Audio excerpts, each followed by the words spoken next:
Well, hello there. Welcome back, ladies and gentlemen. Welcome into the very frigid ramp in Barrow, Alaska, where we have a beautiful Citation 680 Plus Sovereign on the ramp, ready to take her down into Anchorage, courtesy of JetCard for the mission that we're going to be flying today. Oh man, I spent all morning trying to find a West Coast mission, like somewhere in Santa Barbara, Santa Monica, Monterey, and there were a few that we could have flown, but they were all primary airports like SFO, San Jose, Portland, which is fine, but I wanted to do something a little bit more off the beaten path, and I figured going into Anchorage, we might be able to get a little use out of the synthetic vision going in there today. So that's why I picked this mission for JetCard. We'll take a look at the route, we'll take a look at our briefing, all of that here, but we are still in the pre-release Citation Sovereign from Skyward Sim. Absolutely having a blast with this airplane. We flew it last night on a last-minute stream, and it was fun. It showed out. We took it to 450. We topped the weather. We flew around some storms, headed down into Opelika, Florida, down there, Miami. Beautiful approach. Scenery was a little bit mid. I don't have the Opelika scenery. Going to pick that up, and then we'll do it again. Ironically, I did find another JetCard mission for the Starship that we might have to take a look at. But we're back at it. We're going to take a full look at the pre-flight of this airplane. We got 600 nautical miles, about 1 hour and 32 minutes at Mach 7.8 at flight level 430. And we may even go up to 45. We'll see here. Not flying to Atlanta, stir the pot. Well, hey, they got that DRM monitor in the background there at ATL. I don't know what that's all about. We can talk about that later, AJ. Good to see you, my man. Smoogie Liam, thank you for the 73-month support. Looking forward to this release. I tell you what, I'm looking forward for it for you guys, because I can't wait to see all the screenshots of this bird in action. It is a beautiful bird. It is, she's got the ramp presence. You know, it's not quite a 10 or a Falcon in my opinion, but man, it is a beautiful looking bird. The plus winglets have, or blended winglet there has grown on me. So it's a cold ramp. I'm actually not on Iveo today. I didn't see anybody logged in, so I figured I was going to try Beyond ATC again, and I was going to try to get the CP DLC working. I did have it working yesterday when I was doing my Key West. I don't know. I got to figure out, what is it, Payson for Atlanta or Alaska Center or whatever.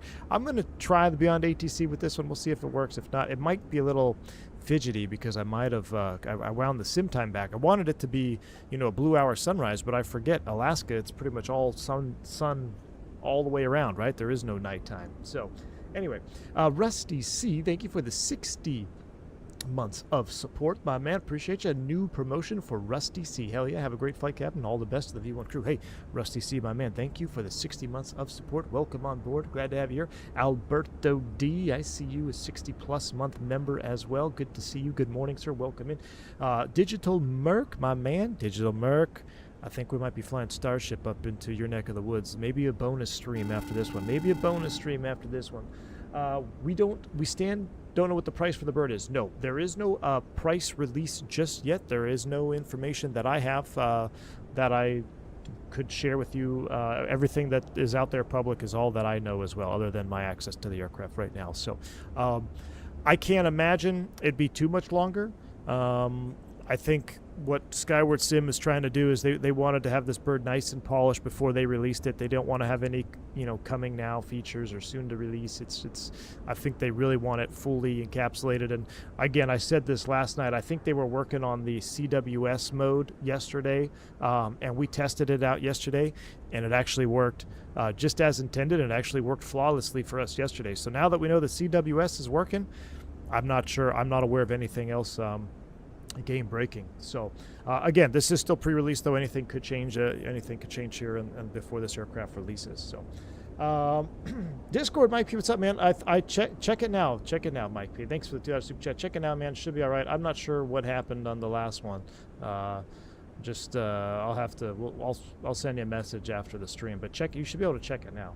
Starship, I know. Well, you know, I saw Starship and JetCard go hand in hand like peas in a pod, man. So, although it's, you know, it's JetCard, not turboprop card, but I mean, I've been wanting a reason to fly the Starship more, and JetCard is that reason. Sean Camp Nolo, you said V1, you twisted my arm again and got into force feedback yoke. Game changer. Hope all is well. Sean, I told you, man. See, I'm glad you got in it. I'm glad you're here to report that. So now you guys don't just have to believe me. I'm telling you. Listen, I know it's expensive, and flight sim inherently is expensive, especially when you start looking at increasing your peripherals and stuff. I'm telling you, from everything that I have experienced in all my years, all my decades of flight simulation, there is nothing more game-changing that you can do for your simulation experience than breaching into the force feedback world. So it'll make a whole it's like a whole new experience. I promise you that. Josborn, welcome to Private Pilot. Glad to have you on board. Dougal McTavish, my man, how are you doing over there? Hope you're having a wonderful evening out there in Europe land, my man. Hope all is well. Sandman, 15 months already. Thanks for all the streams and entertainment. Hey, brother, thank you so much for hanging around, being here for 15 months as a supporter of the channel. And Grep4 Master dropping the 10 gifted subs. Thank you so much, Grep. Appreciate that. If you pick a membership up, make sure you shout them out. Say thank you. Team Green, one of us. We are ready to rock and roll. Thank you so much. No jet card today? Of course not, Darth Russ. We are on jet card right now, my man. I didn't, I was making the thumbnail on my home PC and something happened. I lost the jet card logo. I don't know what happened, dude. Remember, I made that poll earlier, so I make all my own thumbnails, and I got it down to, I'm pretty efficient with it now, but for some reason, the jet card logo disappeared on my home PC, and it wouldn't up. It was weird. It doesn't matter. But yeah, we are on jet card. I will show you that. We're going to take a look at our flight plan, and what I've been talking about with jet card is we're going to go over the full flight plan today, kind of like we are the pilot on this jet, and we're going to kind of take it all step by step. So I think you guys are going to enjoy the stream. Let's go ahead and get into it. Let me shout out Alberto D. Thank you for the 74 months of support. Can I request a flight from San Gabriel Municipal? Ooh, what's the ICAO, Alberto D? What's the ICAO of that one, man? I think, actually, I think I was actually just looking over there at an airport in the San Gabriel Mountains. You're talking about there in California, right? Good to see you, Alberto D. Thank you for the 74 months of support. Yes, I will take an absolute look at that. Bank angle. Thank you. Hey, Mike P, thank you for the bank angle check, my man. Thank you so much. Appreciate you. You are most welcome, my friend. Welcome in. Welcome in. AJ Fernard, thank you for the $3 chat. You see the DM I sent you? Paperclip Avatar. I did, AJ. Yes, I was going to respond, but then I fell asleep. Or was that this morning? I saw it and I didn't have my coffee. Something happened, AJ, my man. I'll respond to you. Thank you again. Appreciate you, brother. I appreciate you. All right, let's go. Who's ready to rock and roll? We've been sitting around here. We got some caravans out here. We're ready to rock and roll. We're the big boy on the ramp today. So as I promised from yesterday, we're going to do a full walk around today. We're going to open every hatch and every door on this aircraft. So we're going to go ahead and remove the pitot tube cover. We're going to go ahead and pop these latches. Remember, put your finger on the backside there so you don't chip the paint. We've got, let's see, we've got some flight control computers, avionics, fans. Kind of looks like a power supply unit there, if you ask me. It is cold, though, so we should probably just close that right back up, make sure everything looks good. We'll latch you, flip you back around to the lock position. I think that's a livery thing. It should be a different color, like orange or red, right? Or something like that to show you locked or unlocked. Dougal McTavish dropping the 10 gifted memberships. My man, welcome on. Thank you so much for the 10 gifted memberships, Dougal. Appreciate you. Very, very kind, sir. Pick one up from Dougal. Shout him out and say thank you as well. All right, we got the door open to the jet. What I'm going to do is we're gonna walk around and then we'll get power hooked up, GPU, and we'll do our proper brake set before we pull the chocks. You can see here I do have the static wick elements on. These are static wicks. I figured since it's freezing up here in Alaska, I should cover everything up for the overnight, so we did. We'll pull all the static wicks off. Now remember, if you don't like clicking each and every single one of these, you can toggle this in the EFB where you can just pull one at a time, or one click and it's all done. All right, let's go ahead and unlatch. Oh yeah. Unlatch the cover there. Let's go ahead and pop open our cargo. We're going to need that. 1, 2, 3, 4. Open you up. We'll pull this down. All right, and then the battery disconnect. We'll make sure that is in the connected position. It is. We'll go ahead and close you back. Latch those down. Cargo compartment looks good. Doing a thorough pre-flight this morning. No ice adhering to the aircraft. Nice and yellow. Where's Turkarian when you need it? It's Turkarian. It's yellow in Alaska this morning. I wound the sim time back thinking I'd get to a nice blue hour, but I didn't. Oh, I accidentally pulled this cover as well. I pulled both of them. We're in 680JJ today. We're in 680JJ. There's a really cool livery that I want to show y'all. It's November 1. It's the FAA, which it actually, I have a picture of it in the hangar at my old flight school. November 1, Citation Sovereign. In the hangar at my old flight school. I thought it was so cool, man. All right, everything is pulled away. Now, we know one thing, that is the windmilling, Al, and I'm going to make a note about the windmilling. That is a good thing to hear, especially in cold elements like this up here in Alaska, because what could happen is, at night, if you don't put the engine plugs in, and this could happen on airliners too. We used to check it on the 170, 190, 190 especially. When I did 190 contract trips up into Canada, we used to always have to check the fan blades because we wouldn't put the plugs in. And what can happen is you get some condensation in there and it freezes. So it's not able to windmill. And when you go to start, if you don't have enough juice to break away that N1 fan, you can end up getting a hot start, right? Because you're not going to get any airflow going through the engine. You can have a hot start. You can have starting issues. So when you hear that clanking, that's good. It's free and correct. If you didn't hear that clanking, you might have to climb up there and take it a look and inspect it, make sure everything is indeed in good working order. Or if it's completely frozen, you may have to do a little bit of de-ice work to free those N1 fan blades up. But, oh, I skipped some doors. Let's come back over here. We skipped a couple of doors. I said we're opening every door today on this pre-flight. So we've got another hydraulic service door right here. And you can see, I can't really zoom in. Everything looks good. Can I click it? No, everything looks good there. Hydraulic service. Battery disconnect. We're checking every compartment for any abnormalities. Here is our external power, and I believe we can hook up. We're going to hook up there in a second. Let me open this door up. This is the loo right here. So pre-charge overfill level. Surely you can't. Oh, brother. Whew, that is scary. All right, you would not want to do that. This is the potable water, I believe, right here, right? Potable water. So everything is drained and clean. Lab service simulator win. Stand back, indeed. All right, let's go ahead and connect the GPU. Spooling up. It's EMT, San Gabriel Valley Airport Captain Alberto D.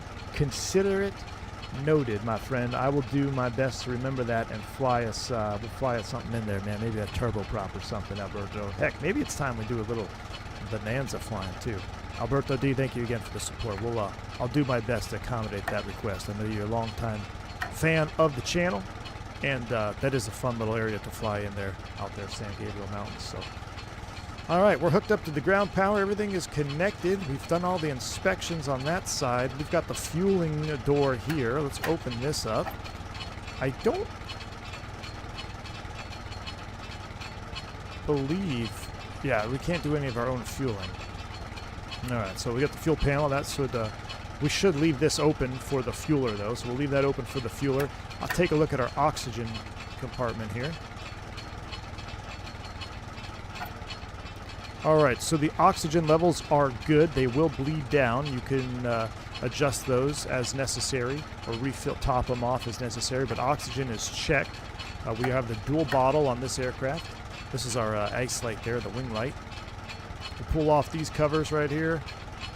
And our last cover, we'll pull that. This is just the other side. You see how it's orange? That's a livery thing there. The other side should have been orange as well.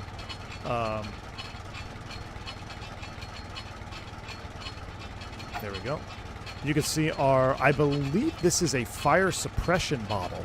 I don't believe this is is this an oxygen bottle or is this a fire suppression bottle? I want to say this is fire retardant bottle here, but I could be wrong.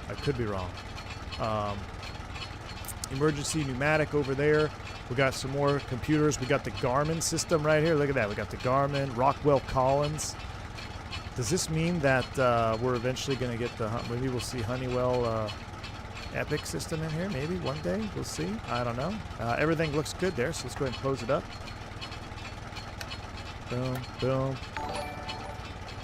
Alberto D, thank you for the $3 super chat, man. I appreciate you. You got it, brother. You got it, my man. All right, we're all hooked up. Oh, look at this. Where'd this come from? Skyward handling. What? Is it because I opened that compartment? We got more oxygen because we opened the oxygen bottle. So you could... Wait a second. Hold on, hold on, hold on. See, now we're just having fun.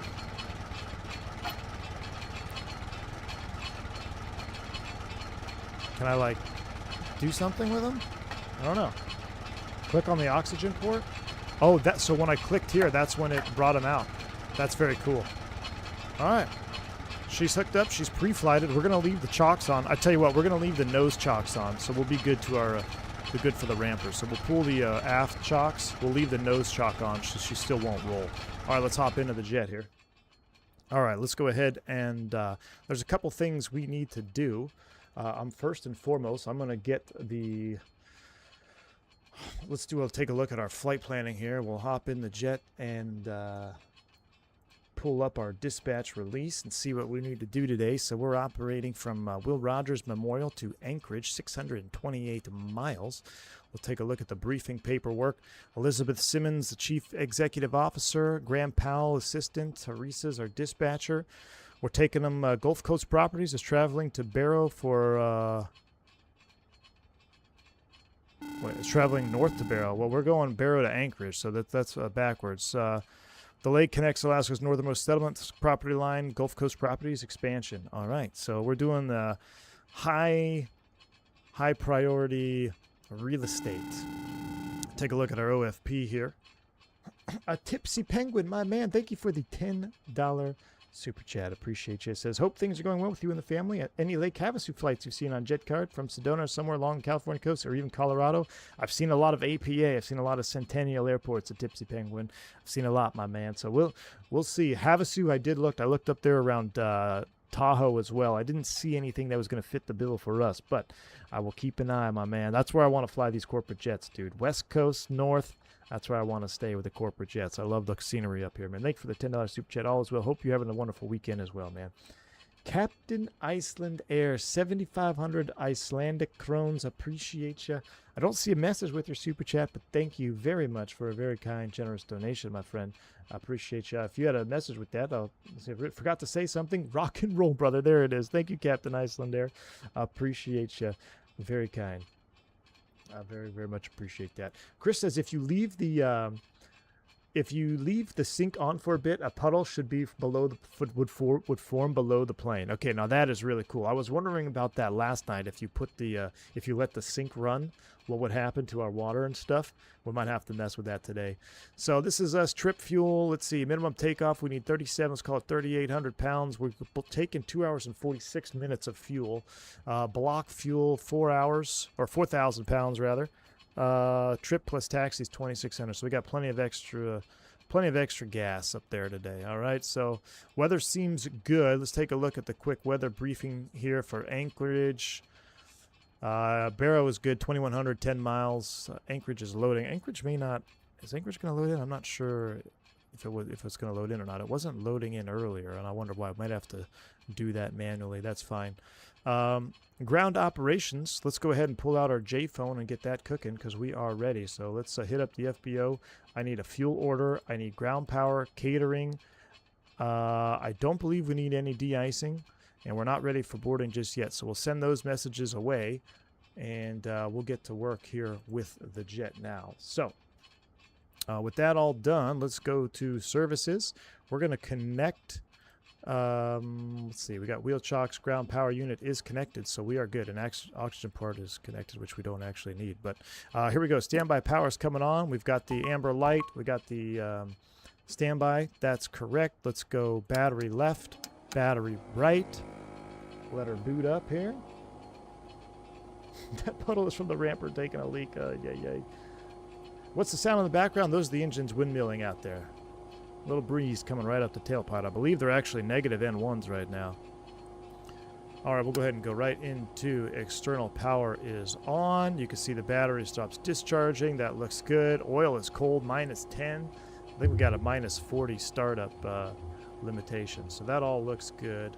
Let's go ahead and get the floodlights. Yeah, we need that. Panel, day mode. We'll leave them max bright. Emergency exit lights come to arm. We'll do safety. Seat belts coming on. We're going to do the Garmin initialization right now, so let's do a magic barrel ref.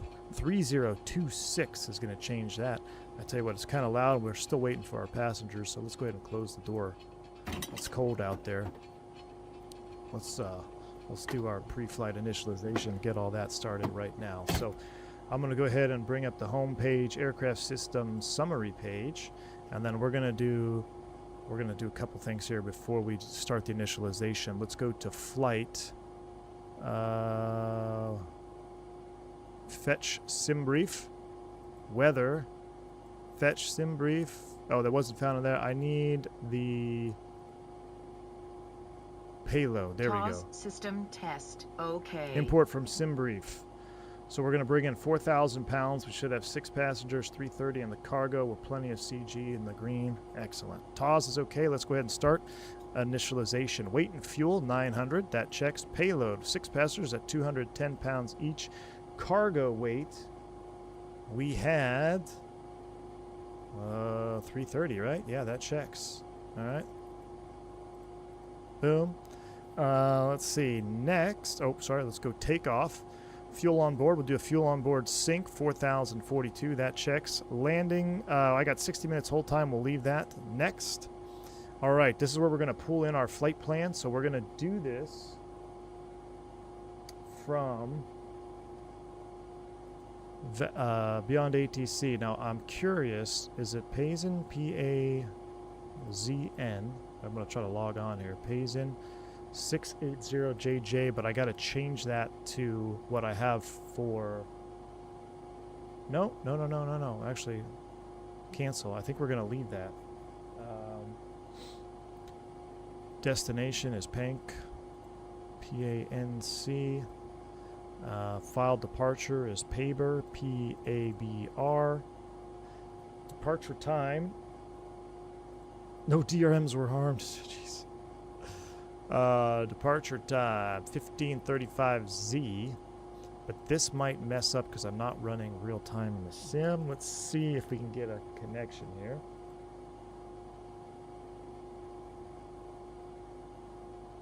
And I actually don't know if we have CPDLC here.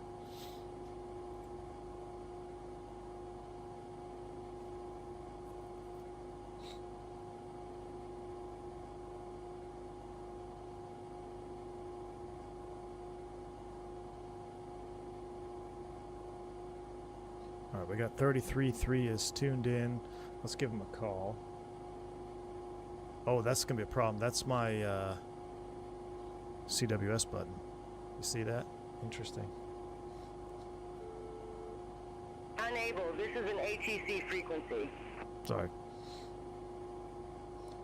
Anchorage Center, good morning. Martran 475, request IFR clearance to Anchorage.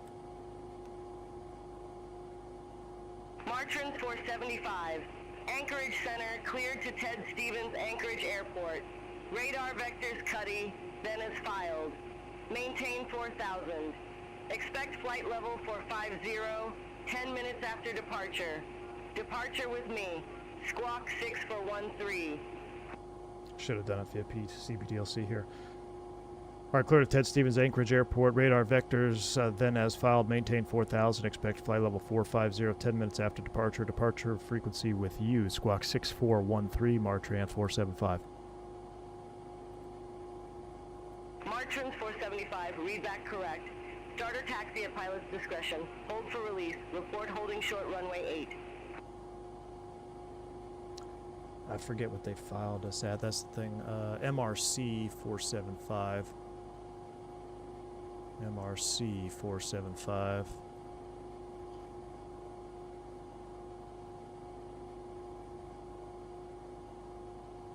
Martran 475, read back correct. Starter taxi at pilot's discretion. Hold for release.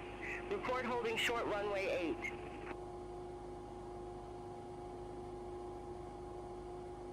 Yeah, see, there's no CPDLC up here. That's why.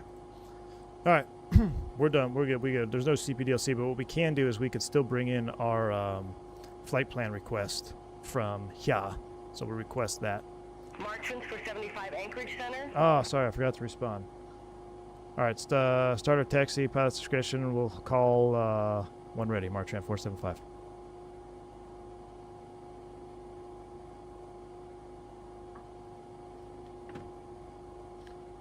Origin and destination were both Anchorage, were they? That's all right. Well, there's no CPDLC up here, so it's not going to work anyway, right? There's no CPDLC here. So I don't know why I was trying to do that anyway.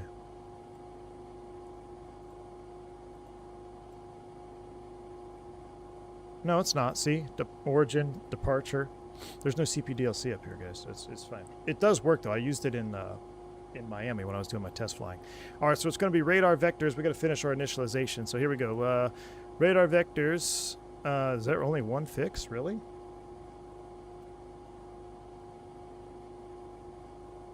Wow, look at this flight plan. K-Tude. Okay. TKA. Ted Stevens. Okay, that's it. Yeah, that's 47 right. All right, very cool. Done. Next.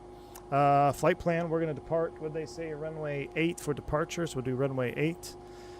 Weather, we'll up that from the METAR. Temperature, use -10, so the actual METAR here is 070 at 8. We'll have a headwind, 3026. We got that set. Initial altitude, what did she say, 4,000? 4,000 is set. Excellent, excellent, excellent. All right, so runway, everything is, that checks here. Takeoff config will be flaps 1. Anti-ice, I'm going to send it with on. I don't think we'll need it, but we're going to send it with on for performance. Rolling takeoff, no. Takeoff data, let's see, 99, 104, 113, 180 VFT. Yeah, we'll accept the takeoff speeds. They will populate at flaps 1. Next page here, let's go ahead and run through these. Left engine fire. Baggage fire. Oh, because I started the smoke detect too early. Baggage fire. We'll come back to the engine fire here. There's the stick shaker test going off. Or, there we go. Left engine fire. Gotta let this one go through. There we go. Left engine fire, she's got it. Annunciators. We got all the lights on that panel. We got all the lights on that panel. Everything looks good. Annunciators in progress. And then traffic is passed. Overspeed. Don't want to hear that later. HF1, HF2, you cannot skip ahead. So you see how it grays itself out.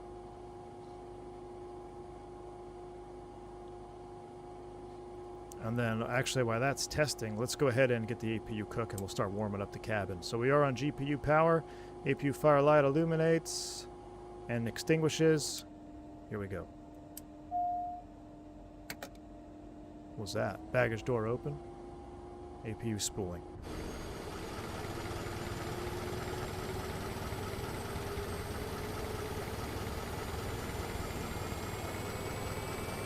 Annunciator and overspeed you can skip once you confirm everything. Oh, I got you. Stall warning, engine fire. You want to let it run all the way. Yeah, those are probably important ones, right, John? Those are probably important ones to let run all the way through. All right, APU is up. Let's do HF2 and let's go APU bleed air on. And cockpit temp manual, auto. We'll leave it in norm. That's fine right now. All right, so we'll reset that. Let's go ahead and get our TOTO. 4,000 is set. We'll be heading off the ground runway 08.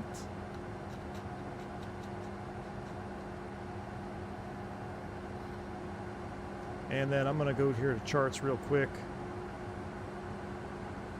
Zoom you in. What is that runway heading? It's going to be... Oh, 080. Makes life easy. 080 on departure. There is no SID. Oops. Cool. All right. I think we're ready to board.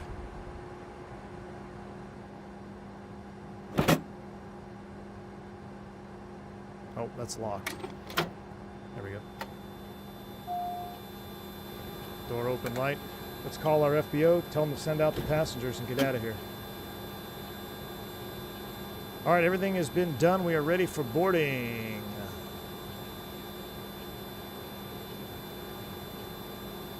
All right, send them out when they're ready. The jet is warm.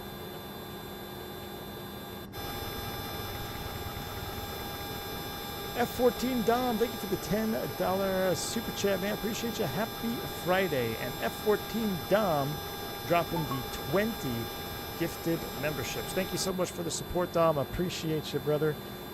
Happy Friday to you as well. Thank you for the 20 gifted subs on the channel. Can we get some positive rates in chat for F14 Dom as well? Thank you so much, man. One of us, Team Green, indeed, man. Appreciate you, brother. 6 passengers checked in on board. You're clear and ready. Okay, our work here is complete. Jet card is complete. Everything else is complete. Oh, real quick.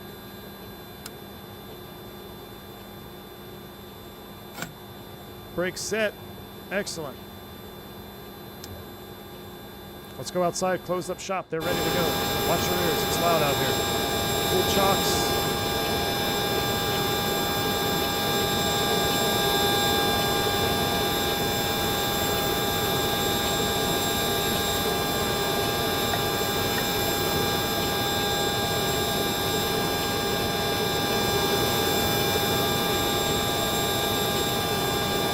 You know what? We should start off the ground power cart because it's so cold out here, right? It'll save us some life. What happened to my passengers? Where'd they go?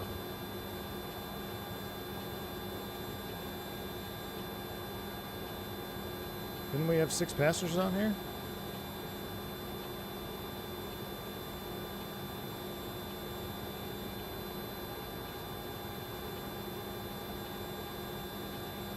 I did import fuel and payload. Alright. Hopefully everybody's still there. Alright, let's fire it up. Let's go ahead and turn this off too before I forget. We're going to do a ground start on number 2 first. So, boom, boom, and actually I'm going to go, actually fuel pressure is pending. That's for start, cabin door, park brake. We've checked the stabilizer trim. Ooh, we need to set that.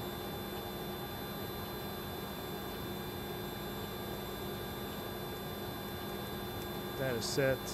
Flaps will get after engine start. I wanted to have a synoptic page up here for engine start just for fun. Oh, we never accepted initialization. Accept. Alright, it's been accepted. I'm curious though, why did my passengers leave? No, everything looks good. Okay. Maybe it's just a visual thing. We're ready to start them up. Go ahead and start engine 2, please. Waiting for 9%.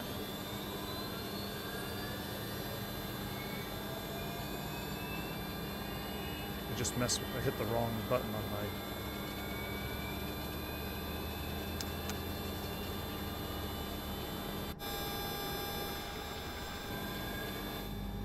Hit the wrong button. I just reset the time on my sim. Gosh dang it.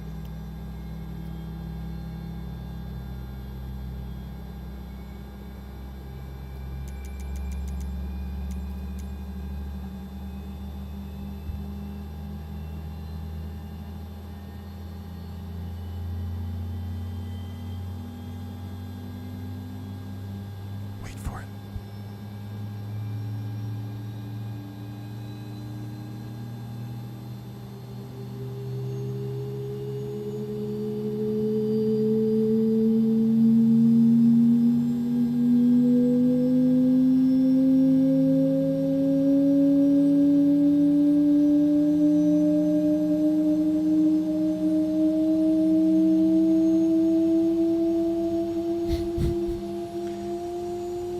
If you enjoy that sound, smash down the like button. Boris Audio Works is cooking with the engine start sounds here. VFD, my man, good to see you. Thanks for 27 months. He says, time flies when you're having fun. Hey, sure does, brother. Thank you for the support, Virtual Flight Diaries. Appreciate you, man. All right, we got a good start on 2. Watch your ears. We got to do our own things around here in Barrow, Alaska.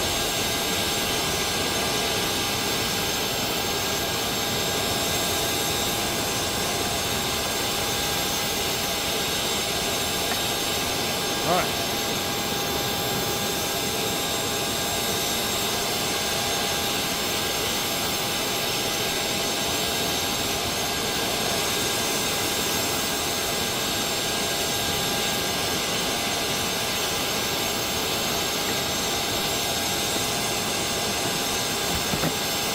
Have a good trip, Cap. All right, we're closed up. Let's make sure that the door is latched. It's not. Or no, so that's... Yeah, open is down. Latched is up. Good. So door is confirmed, closed, and locked. Let's go ahead and turn engine 1, please. Close that. Open that.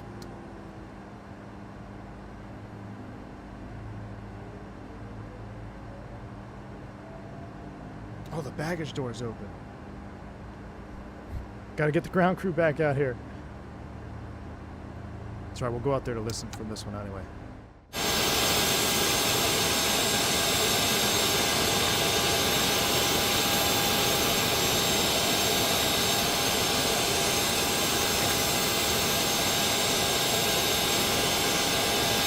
Probably not a good place to start during, or stand during engine start.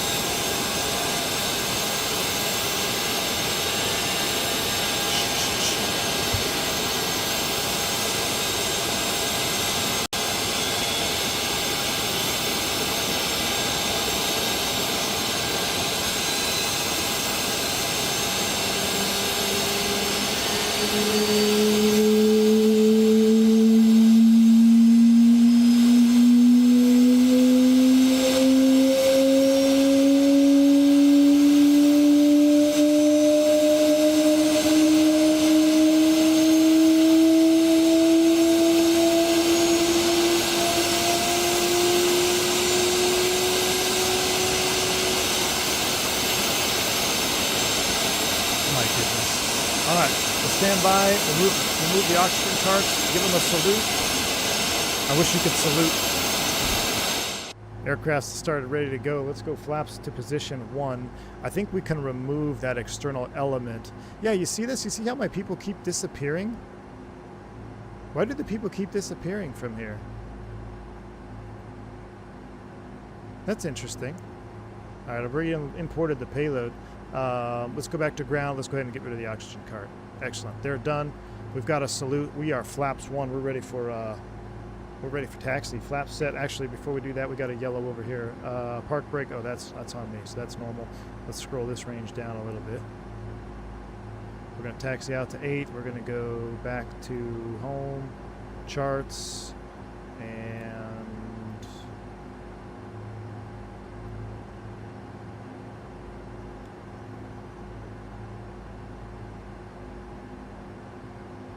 there we go. All right, cool. And let's go flight plan on this page. All right. We're going to taxi to 8 when we're ready. All right, let's get out of here. Park brake.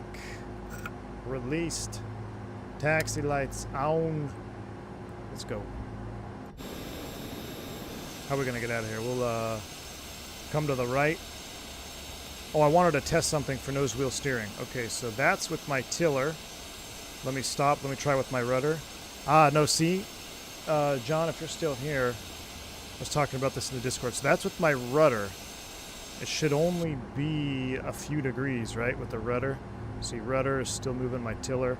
And I do have the option checked for separate tiller from rudder. Just little quirks. Yep, I'll check the settings right now. Let me make this turn. Absolutely. I'll give it a toggle.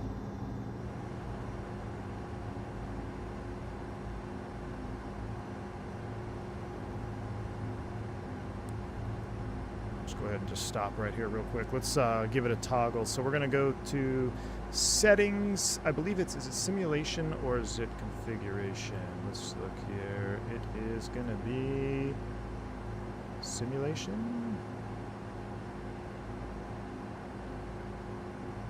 Separate tiller from rudder. So I'm going to turn it off. All right, let's go back outside. Let's do a rudder check. Rudder full left and full right. So that's how it should work. Okay. Now let's go separate tiller from rudder on. Let's go ahead and try it again. So full left rudder. Yeah, we're still coming full left. And then tiller is still tillering. So yeah, it appears to be still doing it. Nothing game-breaking, but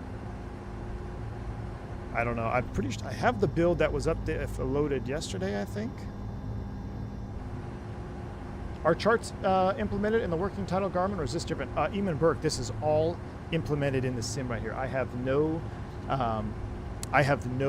additional hardware installed, my man. This is their highly advanced Garmin that they've really detailed to this airplane. And this is to get these charts though. I believe you will need a Navigraph description or subscription rather. Let me check my keybind real quick, John, because John is right. Let's. I can do it from this menu here. Let's go to my. Please don't crash. I tell you what, it's making me nervous. Let's just go. It ain't a big deal. I'll check. I'm 98% sure that it is still steering nose wheel steering axis.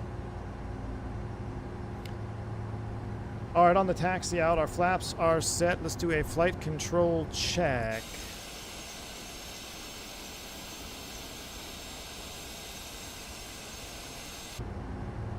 That checks. Let's go up to this camera. That's ready to go. And we're holding short here. Let's see, who are we talking to? Yeah. Anchorage Center, November 877, Sierra Delta. Correction. Martran 475, holding short runway 08, ready for departure. Martrans for 75, released for departure. Clearance void if not off by 1535 Zulu. If not off by 1535 Zulu, contact no later than 1545 Zulu. Time now 1515 Zulu. Frequency change approved. Release for departure. Avoid if not off by 1535 Zulu. If not off by 1535 Zulu, contact no later than 1545 Zulu. Time now 1515 for Martran 475. Alright, so I'm going to turn on Jeff Faviano for our radio man. He's going to handle the radios from here on out. Let's go ahead and get out of here. Barrel traffic at Martran 475, departing runway 08. All the lights are coming on. We don't need the, well, we'll do it. We'll just stay standard. All right, everything's coming on. Let's go. What do I got a message down here for now? Oh, shoot. Boom. Turn on the electrics. Actually, yeah, they want to see the electrics interior. Turn it off. Do that later. All right, I messed up my, there we go. TOTO altitude selected.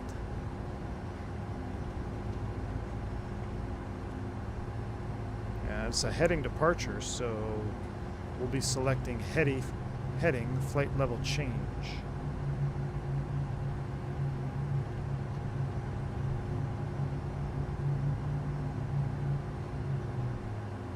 Love that nose wheel sound. Barrel traffic, Martran 475, departing runway 08. All right, here we go, y'all. Yoga's in chat. Spool them up.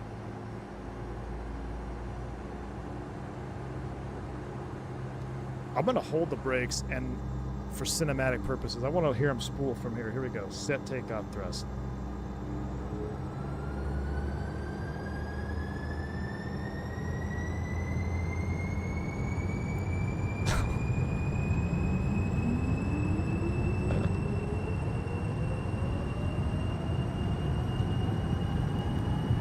Throttle hold.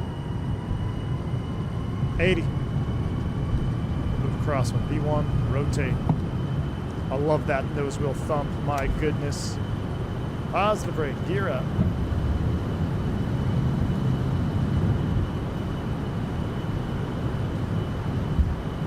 About 15 degrees there, else would really rip through those speeds.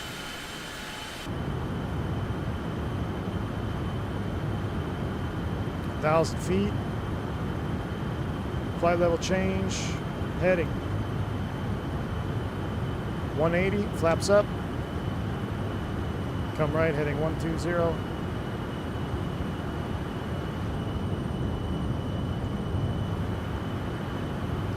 Oh, pitch sync? There you go. I could have done that too, right? I went old school with it. I went old school. 3 for 4. All right, Jeff, call him. Anchorage Center, launch range 475, leaving 3,300 feet for 4,000 feet.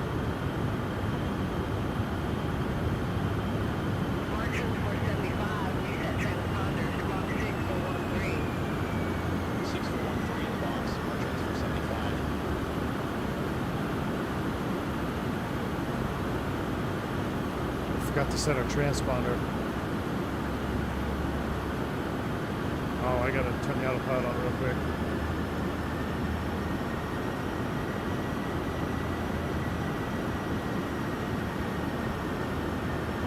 March range 475, Anchorage Center radar contact, climb maintain flight level for 50.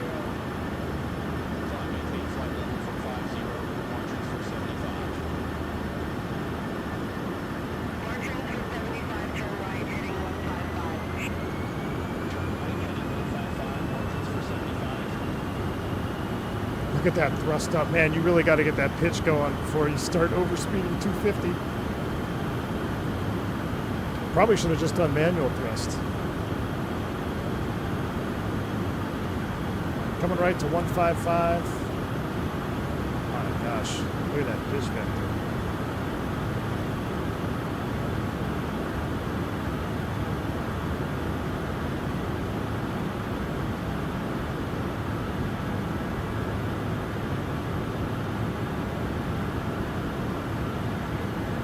We're still accelerating 6,000 feet a minute.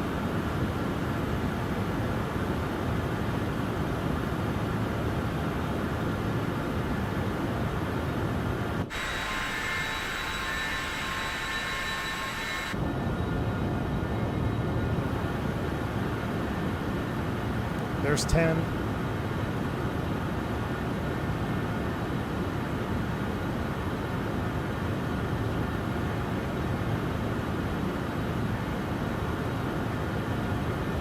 Re-engage. Sounds coming down. Direct Kute. Roger, heading direct cutting, then resume on. All right, direct Kute, Navin. Let's see. So we're climb FMS, V-fly level change. Looking for 290 out of 10,000 feet. Landing taxi recog pulse is off. We'll get tail and wing off as well.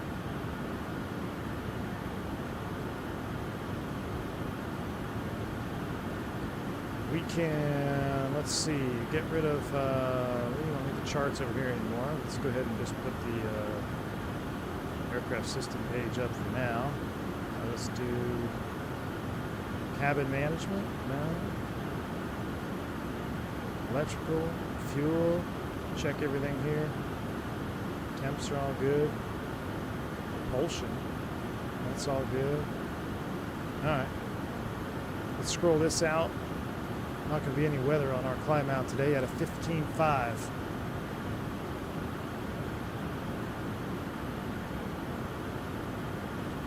So this airplane is pretty wild on departure. It's a lot like the Lear 35 in terms of you got to be on top of it. But you've got a lot of automation to help you out. John says if you arm the auto throttle on the ground, you'll get a white TO. Then when you put about 80, the servos will kick in and push it to TO, then hold. Gotcha, John. All right, thank you. Yeah. What's your climb profile? 256.4 is default, but you can 295.77 if you want something faster. Yep, I've got the default one in there right now. There's transition. Let's go ahead and hit standard barrel ref. I do have the unless, is it persistent? Because I changed it yesterday. Now we got the standard 290. Or we have 290.77, I think. Maybe did it save it from yesterday? Yeah, pilot defined. It saved it from yesterday. Oh, that's cool. So pilot defined climb from last night, we had 290.73. That's what we were doing last night. Oh shoot, APU's on, chat. APU off. APU's coming down. That's why you should always run a checklist.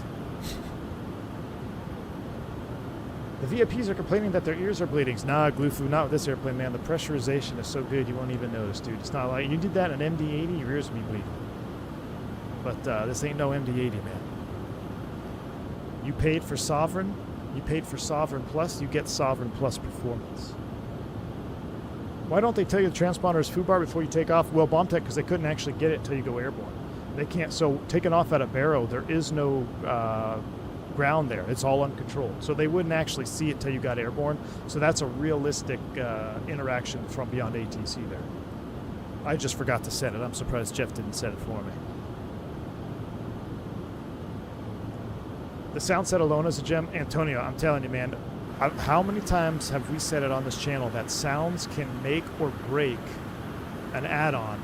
And maybe not even, you know, if you don't want to use the term make or break, you could say sounds can push you over the edge with an add-on, and you could be the edge towards it's epic, or to the edge off the backside where you're not going to enjoy it. And this definitely is in the positive. Just starting up the engines, listening to the ambient sounds, I mean, you really feel like the jet is coming to life. It's you hear the life of the airplane, which makes the simulation that much more immersive. I mean, sounds are critical. You can have a super, I mean, let's just take this airplane. Let's just say we had this airplane and you had a really poor sound set. It would really dampen the experience because everything else is so intricately detailed and modeled, but if you don't hear what you think you should be hearing, you're going to lose that whole immersiveness. You're right behind me on Jet Card doing a Challenger 650 and X-Plane 12. Nice flight sim guy. Since Boris sounds have a new bar, anything under them is disappointing to the point of not buying. I would agree, D-Doom. I would agree, man. Boris audio sounds are, especially when it comes to these business jets, props, light GA. You know, obviously airliners are a big part of it too. But when you fly a bizjet, you want the whole bizjet experience. Is there really a cabin announcement when you take off? I'm trying to find it. I actually don't know if there's a cabin announcement. We did mess around. There is cabin music and stuff. We'll take another look at the cabin here once we get up to cruise. For those of you that didn't see it yesterday. I'm going to mess around. What is going on here? So we've got flight plan. Oops, I'm sorry. Home, flight plan, en route, arrival. Okay, I was just wondering why we have this extra white line here. Because TKA is part of the arrival, and then that's what's happening. I like a shadow line there, that's fine. We'll go full screen on this one here. We're going to go up and over the mountains, so we'll use our synthetic vision. Let's see. Let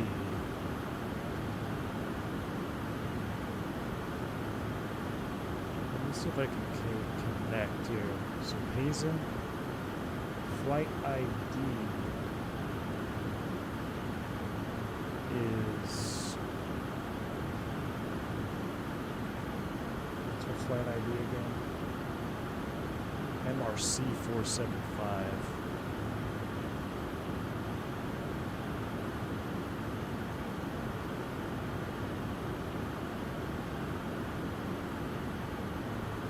Let's see if we can connect.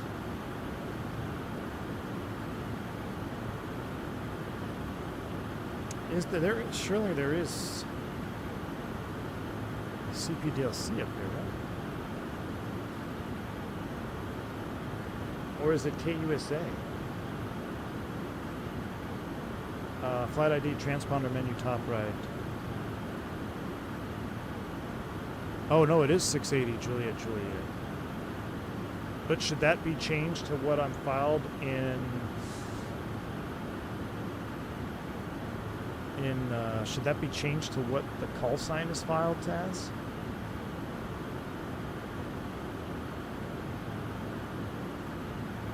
So So flight ID, it should be call sign, I'm pretty sure. So let's do that. Let's go MRC. Let's cancel that for a second. MRC, because I swear I had this working yesterday with Miami Center. Miami 47, or MRC 475. Correct. Flight ID is set. That's on auto. That all looks good. Okay, cool. So we'll go back. MRC 475. We'll try that log on. Let me verify my sim brief was MRC. It was MRC. Maybe it should be KUSA.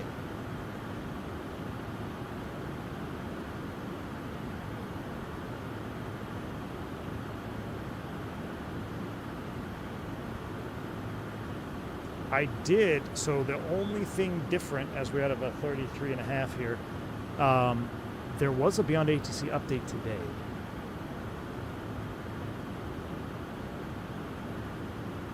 Beyond ATC does simulate KUSA, because I had it yesterday. Maybe that's what I need to try. Maybe they don't do payzone. There was a Beyond ATC update this morning, though. I wonder if that has anything to do with it. Let's try KUSA. We could just not be in a CPDLC area. I mean, we are on the edge of the go. Nope, a log on accepted. I got a log on accepted on my Beyond ATC. I just got a log on accepted on my Beyond ATC box. Yep, there we go. We're on board. At a 35.5, you see half bank is illuminated there. Cool, half bank, we're climbing up. Oh, John, while I have you, yesterday I was looking for, is there a page, I thought it might have been in VNav, is there a screen where I can find the optimum or maximum cruise altitude for your current weight? So I know this is just cruise altitude here, which I put in. But is there somewhere where I could find a performance that would tell me my maximum altitude that I could climb to? All right, so yeah, we are logged on to the KUSA. Weight and fuel, it's not there.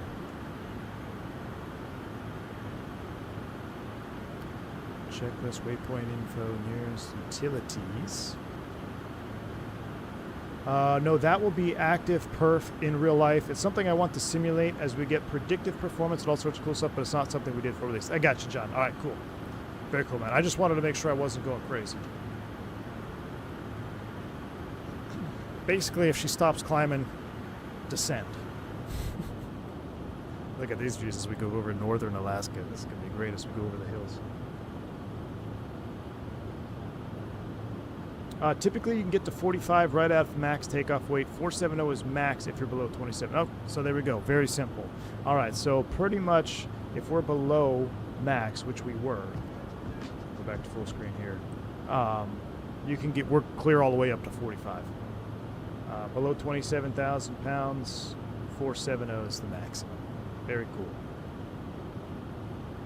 Can't wait to get my hands on this plane. It looks like it's a lot of fun. Mountain Man, it is a ton of fun, man.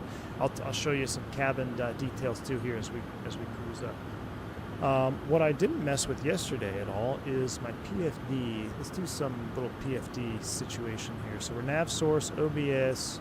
I want to go PFD map settings, traffic inset. Do we want traffic inset?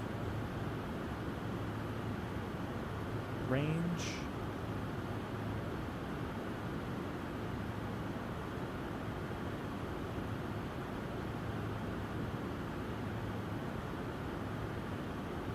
We'll do 12 miles on the traffic inset. Okay, I want to leave it on traffic. Map detail least for the traffic inset. That's fine.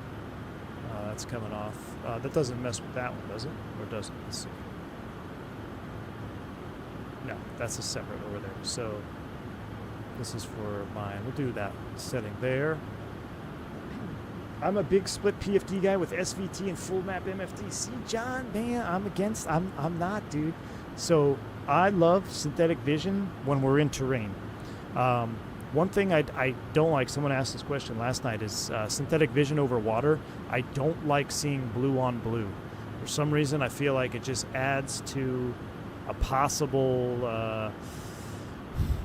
I don't know, it almost makes it's less obvious, which is the sky, right? When it's blue on blue when you're over water. But going into terrain, I do love, obviously, synthetic vision, which we're going to use today. And split PFD. So I'll mess with that here. We'll see if we can split the PFD as well. Overlays, traffic, terrain, settings, map settings. No, back. That's what I wanted. Radar, back. The reason I don't like a split PFD, it's going to sound really silly, man. So on the 7.3 Max, you have a ton of wasted space up here. And it looks normal to me. When I split the PFD, I feel crowded. So I'm used to wasted space. But you're absolutely right. Splitting the PFD is gonna, if that's your preference. Let's see what we can mess with here. AOA. Ooh, I should turn that on. I like the AOA gauge on. Let's turn that on. Baro units. That's fine. Horizon heading. I kind of like that. Flight. Wait, you can put the flight path marker on. The flight path. See, my life is complete. See, I'm never going to use synthetic vision again unless we're flying in terrain. Flight path marker. I had a feeling you'd be able to turn that on. Flight path marker on. Absolutely. Give me the bird. You don't want to go to the max and say, damn, I wish I had a useful PFD. No, I don't want to do that. I'm used to wasting space, my man. Here's our synthetic vision. So this is how John likes to run his. He probably likes to put you split this somehow too, right? So you would go here. Dude, you got so much going on up here. I'm going crazy. How do I zoom out the map? Is it, there we go. So John probably runs his something like this. Maybe you put weather up on that one. I'm not sure. Nah, man, too much. I feel cramped over here. I feel like I'm back in the Airbus or the NG. Ain't nobody got time for split PFDs, brother. But it is cool. Always run maps with flight plan text. Really? Okay, let me do some playing with that. So I'm going to turn SVT off just because we're above it right now. But let's split this. And charts on PFD. So how would I adjust what I'm splitting here?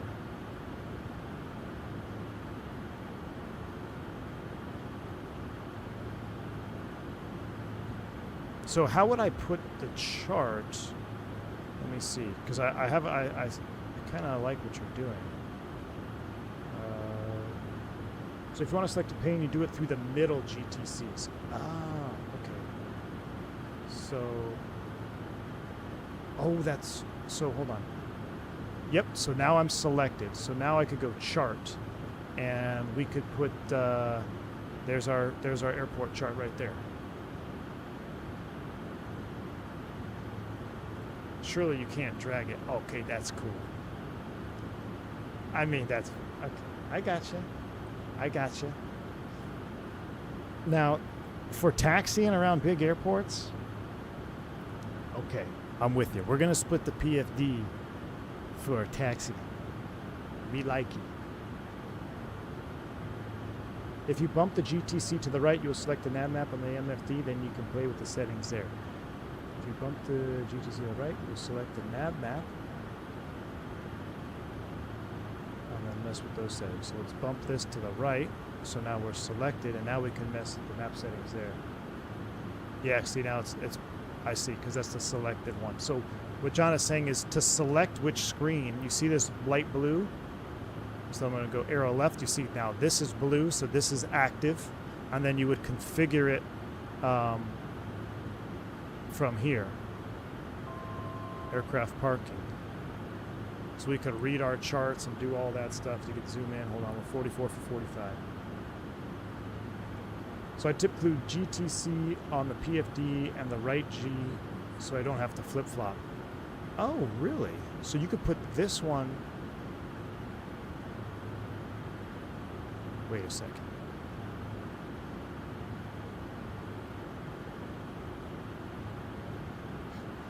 Typically do the left Garmin touch control on the PFD pane.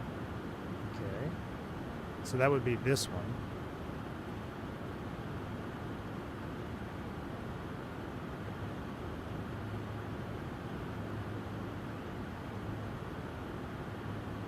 Oh, well, you guys are getting now. You're all making me super confused.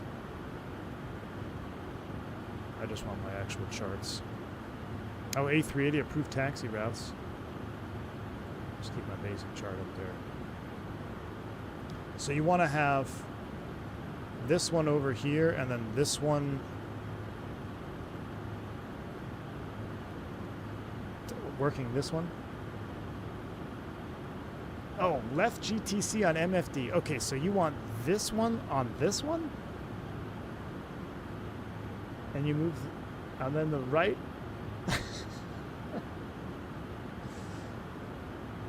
Okay, now y'all are speaking Spanglish to me. 45,000 feet. Seatbelt signs are coming off. That sounds too confusing. Oh, you're only talking about these two. Well, I mean, how hard is it to just move it over one click so you can change which one you're dealing with? So you want this one controlling this one and this one controlling that one?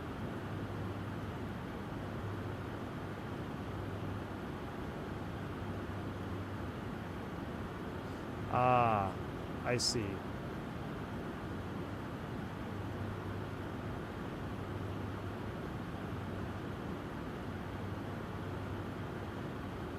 Like that. I see what he's saying now. So put weather on that one or something like that. Now it's magenta. Now the nav map is magenta. That seems like a whole lot of extra work for shenanigans. Bring back my wasted space. This is how Delta pilots would fly this airplane. Gotta overcomplicate the hell out of it. Can't just have one do one and the other do the other. Gotta fly it like a space shuttle. But that is very cool how we have the options. I mean, you could see the intricate detail of how now what John was saying is you don't have to flip-flop. You've got this one controlling this screen and this is controlling this screen, right? So you take 50 extra steps so you can skip doing one extra step. You know what I'm saying? Look at this view as we go over these mountains. If you go map settings, insert window, flight plan text, you get a ton more info. Okay, let's try that. I think I can follow directions. So if you go to map settings, map settings, insert window, flight plan text.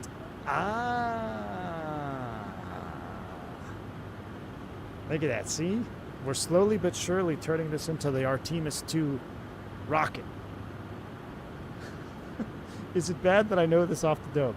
John, I wouldn't say bad, but I wouldn't go to a party, you know, just talking about splitting the GTC panes up, you know, to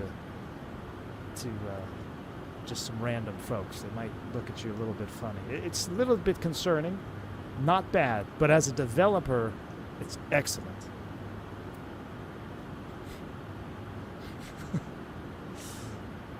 I want my dev knowing how to do all this off the top of his head. Click this, go here, do this, turn this here, go to this, do this. Don't listen to him, John. The chicks will love it. Hey, you miss 100% of the shots you don't take, so fire away, man. It could be a pickup line. Hey, you know I run my Sovereign MFD with the purple GTC right, and I use GTC left on my MFD, or my PFD. If you want to see something really nice in the deal, pull the power back slightly and cruise just enough for the outflow valves not to react fast enough to see a bump in cabin rate. Oh, all right. Let's do that. First, let's find where the cabin altitude is. Right here, we're stable, 9.4 Delta P. We're at 45,000 feet at 6,700 foot cabin. That's pretty sweet, man. So what I'm going to do is I'm actually going to turn off block auto throttle. I have this on. I have lock throttle on auto throttle. Should I have that on? Maybe I should. I don't know. Let's pull it back a little bit.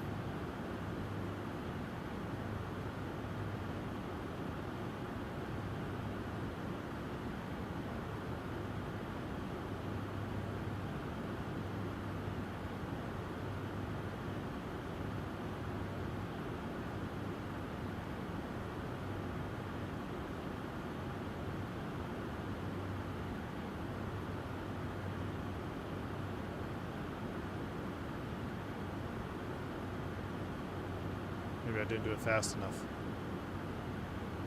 Oh, you want me to like slam it back? You want me to do like scary things? Okay, let's try that. Let's disconnect. Hold on, let me let it come back up here. Normally, don't just bring the power to idle, you know, at cruise. Again, PTSD from LEAP max engines, man. You pull those suckers back at 40,000 feet. Good luck getting them to spool back up in any given time. Let's go auto throttle off. Let's pull a John here. Throttle's coming back.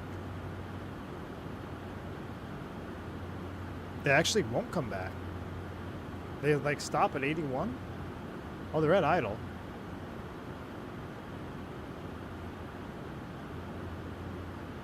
Why are we still at 80%? That's interesting.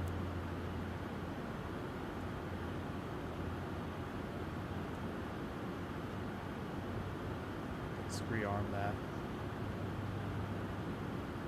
That is the idle N1. Oh my gosh. So the idle N1 is up there at 80%. That's crazy. Might be a little bit too high up.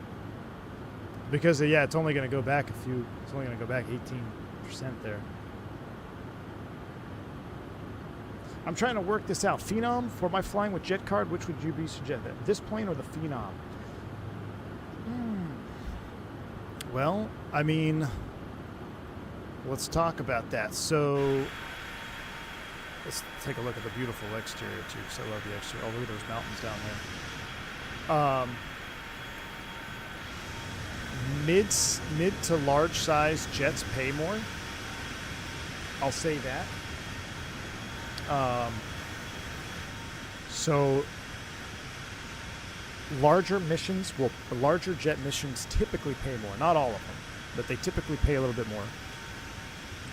If you get the Phenom, you're only going to be doing, well, you're only going to be able to do the light jet missions, right? If you get the Sovereign, you could do light jet missions with a larger category aircraft. I hear my engine's doing weird things now. Now I'm getting nervous. Let's increase our cruise profile. We're doing 7.3. Let's bump it up to... Let's pilot define cruise. 196 and Mach. Can we do 7.6? Actually, yeah, I know we could do 7.6. We were doing it. Let's do 7.8. Can she do 7.8 up here? I'm just going to go to 196 indicated. Just can't do that. So let me tell you what. Let's go manual. Change over. I'm already in max cruise. But if I want to max it out even more, can she give me 7.8? Is that going to pose a threat, John? If I force it to do 7.8 at 450, is that going to pose a threat? So that's something to think about. If you get the Sovereign, you'll be able to do both light jet missions and Sovereign missions. We could take a look at that right now through the jet card. We'll take a look at this, which I love that it's already implemented on here. If you go to charters, I don't think you can see... I'll just have to look for individual ones. Let me just... let's say you wanted to do something out of SFO. Right, I'm all filtered by distance here, short distance. So, light jet. So, for instance, if you had the Phenom, you'd be able to do Portland to San Francisco in the Phenom. But if you wanted to do SFO to BFI, you would not be able to do this mission in the Phenom because the minimum class is a mid-size jet. So you're going to get more options with the Sovereign. However, you got to keep in mind that not all missions, just because it says that this is a mission, for the light jet, not all missions you're going to be able to probably do with the Sovereign. You got to be careful. A lot of them you can, but you just got to keep an eye on that as well. Now, in terms of the aircraft itself, you got two different mission profiles. You know, the Phenom is really your light jet. You can get it into tiny airports. You can get it out of tiny airports. I think the sounds on the Phenom are really good too. I have nothing against the sounds on the Phenom. I do need to try the latest update. Now that we've been playing around in this G5000 here in the Sovereign, I'd like to take another look at some of the Phenom G3000. It's probably going to eventually come down to personal preference. The only benefit I can tell you as far as jet card is concerned is you'll be able to do more missions if you have the Sovereign. That's really straight up the only benefit. Now, what type of flying you want to do, that's going to be on the end user. Is jet card only for U.S. flights? No, it's for all over, man. Do I like the Citation 10 better than this? In real life, I still prefer I think the Citation 10 in real life is still my favorite airplane. As far as in sim, no, we had this conversation yesterday, man. If I were to rank my personal preferences for corporate jets that we have in the sim now, I put Lear 35 at the top solely because I'm an old school guy and I love old school. It's the only old school biz jet that we have. So for no other reason than that do I put the Lear on my number one list. And then I said tied for number 2 is the 10 and the Sovereign Plus. But don't be confused, the Sovereign Plus has a lot more simulated than the Citation 10 from FlightFX. The FlightFX is a great add-on. I've used this phrase a lot after any builds came out with it, the quote-unquote on the line, right? So the FlightFX, you fly it from A to B, she's going to get the job done. You can damage the engines, that's about it. You don't have, you're not going to have your, as far as I am aware, I don't think like your oxygen bleeds down. I know your nitrogen won't bleed down. Little things like that, the little intricacies in the systems, they kind of stop at the normal A to B operation. Where the Sovereign, you're going to have all that additional stuff. The walk around you saw alone, I mean, pretty neat how you can open up every single latch. Everything is simulated correctly, physically, where you go and touch this and move that around. So you're going to get more in terms of the package with the Sovereign. You definitely get more. But again, the good thing about this debate is there's 2 completely different missions. The Citation 10 is going to fill a different role than the Citation Sovereign. The Sovereign is going to be between the Phenom and the 10, or excuse me. So you've got the 10 at the top. Citation 10 at the top is probably our largest biz jet that we have in the sim, right? Citation 10. And then the smallest biz jet that we have in the sim that I've flown, is the Phenom 300. So between the Phenom 300 and the 10, that Lear 35, the roll, depending if you go with the LR, the Lear 35 is probably right above the Phenom in terms of performance and capabilities. But the Phenom has definitely way better runway performance and capability. But I think, I'd have to double check, I think the 35, the LR variant that we have, I think it's got longer legs than the Phenom. So then I would rank in terms of, this is not in terms of, what's better, this is just their mission roles. So the Phenom is kind of at the bottom. It's meant for those small, nimble, in and out of tiny airports. It can still go fast and high and far. Then you got the Lear 35. You need a little bit more runway, but you're going to have excellent performance. It's going to go fast and high, but you're going to work for it. It's all analog, right? Then you have the Sovereign, which is going to fit. Actually, you have the default CJ4. Then I'd put the CJ4 in there, right? So then you got the CJ4, but she's slow. Then you've got the Sovereign, which is really going to be that middle of the road. Not as tiny and nimble as the Phenom, but it's got incredible performance. It's got really good range. It's got good speed. I mean, we're doing 7.8 Mach at 45,000 feet, although we are kind of over-maxing it. We'll see if anything goes wrong with that. And then the 10, that's a different ball game. You're looking at going up into the flight level 500 plus. You're doing 9.2 Mach, right? It's much faster, much higher, much further. It's a large class business jet.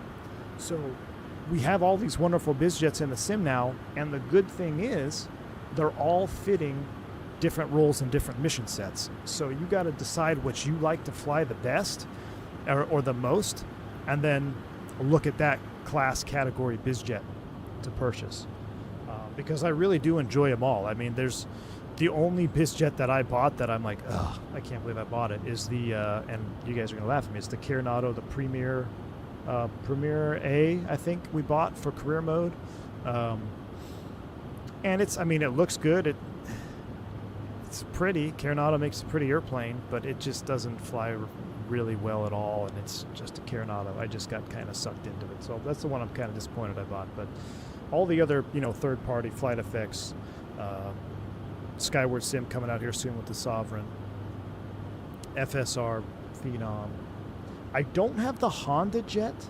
I've just never been interested in the Honda jet, but I do agree that Flight FX has some really good friction models. I love the Piaggio. We don't talk about it as a biz jet because it's a prop, but the Piaggio is also, you know, a luxury turboprop. I wish us to ever make the Citation 10. I know. Yeah, John, you guys ever think of next bird, Citation 10, standalone? X Plus? Yeah, X Plus would be pretty sweet. Citation X Plus. What if you what if you have the Longitude? Obviously not as detailed as the 10. It seems like the same mission role. Very similar. I don't fly the Longitude. I haven't flown it in a very long time because when it first came out, it was pretty buggy. I should probably take a look at it again. I haven't looked at it since I think the release of the sim. I do have it. It is the default airplane, but you know, if I had my way, I prefer flying planes that are either Proline 21, the Primus Avionics, or round gauge. Just because I'm, you know, I like wasted space on my PFDs. I like thrust reversers, and I like to work hard with my panel layouts. You'd want a Bravo this... Oh my gosh, Captain Beanie, if we had a Citation Bravo this detailed, yeah, of course, dude. I would love a Citation Bravo. Absolutely love it. Or straight even a CJ2, or not a CJ2, excuse me, a straight Citation 2. I remember I was flying the Bravo, and then I did a trip on a straight Citation 2. Not a CJ2, a Citation 2. So it's basically a Bravo with no glass. And we flew it down into the middle of nowhere. Douglas Bisbee, I think it was Douglas Bisbee, Arizona. Dude, it was insanity. We're taxiing down the taxiway with like cactus hanging over the edge and stuff. Did a contract trip down in the middle of nowhere desert in a Citation 2. But I just remember how much more busy I felt in a Citation 2 coming from the glass that we had in the Bravo to straight round. There wasn't a bit of glass. The only glass we had in the Citation 2, I think I have to look up my logbook. Oh, it's in my paper logbook. It's not on my digital one. I got to look at the tail number, see what happened to the jet. The only glass it had was a universal FMS, like a UNS-1. I think it was a UNS-1. And that was it. Everything else was steam gauges. What's the best add-on if you want a bizjet that feels alive, so you feel like you actually own the aircraft? I'm thinking of like the Black Square. You're talking about best add-on? But it's a bizjet. So it's gonna be the three I labeled. It's either gonna be this bird right here. I mean, did you listen to the startup sequence? If that doesn't get you excited and makes you feel like the aircraft is coming to life, it's gonna be either this, the Lear, or the Phenom. Those three are gonna be your option for, you're gonna take pride in the aircraft, that you own it, that you fly it. Especially with the add-on to failures in the Lear 35 over time, that adds a whole lot of immersion feeling for me. let's go. All right, I no longer want to split my PFD. How did I do that? Hold on. Oh yeah, I gotta unsplit. I gotta go back to full size. There we go. All right, so she's ready. All right, back to normal mode. I'll have SVT ready. Let's go map settings. Nope, back. PFD settings. I've got SVT ready to go when we start down. We're coming up to K2. After K2, direct TKA. I do want to look at chart real quick here for Anchorage arrival. Does the Sovereign have persistent state saving? Flight Sim Guy, that's a good question. I don't know if John is still here, but I have noticed a couple of our settings have been saved from yesterday. So for instance, this has been saved, like night mode on the MFD chart. Our cruise profile has been saved. So stuff in the Garmin has been saved. As far as switches and stuff, I'm not sure what is or what's not. One thing to note about that though, the Sovereign, what some people may love and what some people may not love, it's just the nature of the jet, is the Sovereign operates in pretty much a all buttons are stay in the normal configuration mode. So there's not a whole lot of switching. You're not switching generators online or offline. You're not switching bleed sources. It's all auto and on. And the switches stay there even when you depower. So for instance, when you shut down an engine, you're not shutting generators off. You're not shutting off inverters like in the Lear 35. So some people like that. It makes the aircraft way easier to manage, way easier to fly. Some people prefer moving a lot more switches, but that also adds to, you know, a lot more.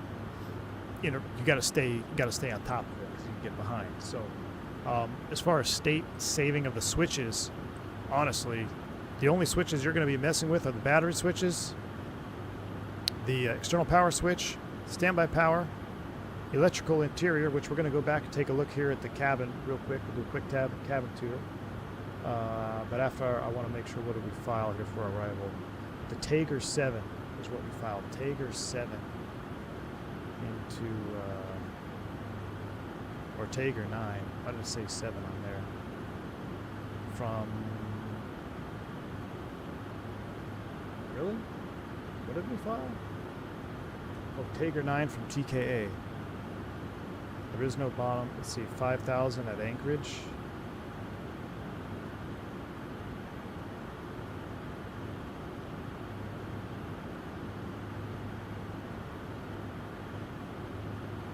I'm gonna try something here real quick.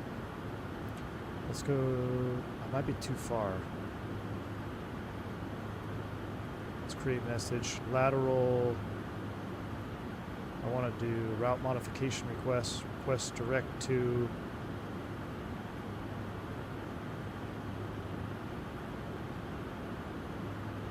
Let's go.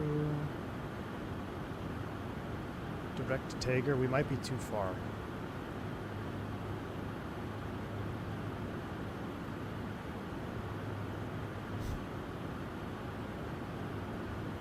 We don't need a reason.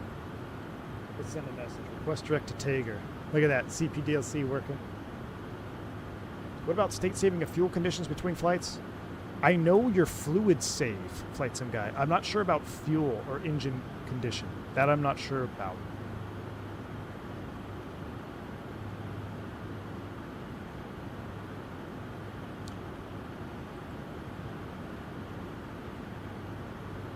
So I got an unable message.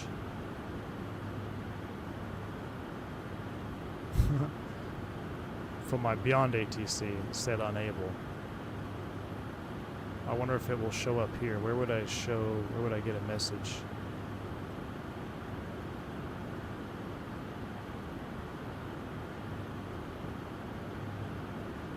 Not current data, okay.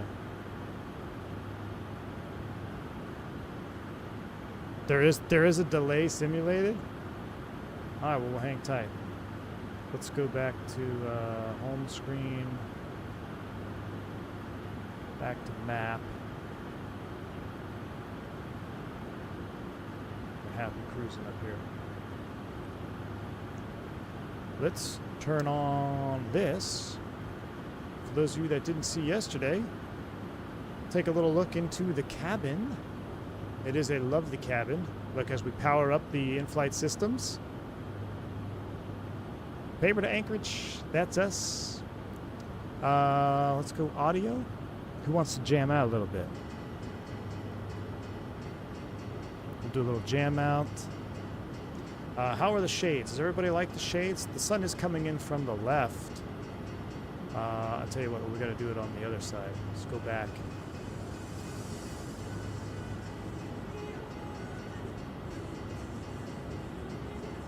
Let's go ahead and close the window shades over there, please. There you go.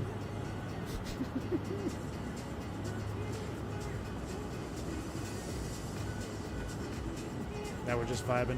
I will say, I love that there's virtually zero collision model.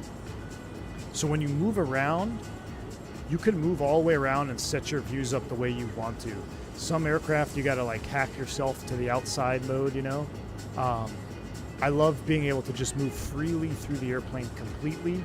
I can set, if I don't want a window, you could do windowless views, right? So you can just come right out here like this. This is just a small thing that, you know, it's not really a headache. It's just one of those things that's like, I wish I could just do it. It's just fun to be able to do this. I like how simple the Citation 10 is, but I def wish it offered a little more system depth. I'm right there with you, Andre Henry. I'm right there with you. I think I just got a message up here.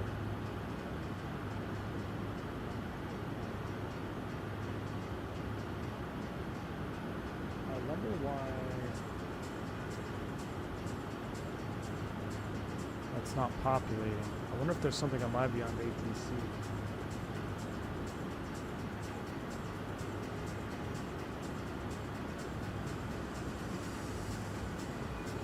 Because it sent me a message. I got a CPDLC message in my Beyond ATC.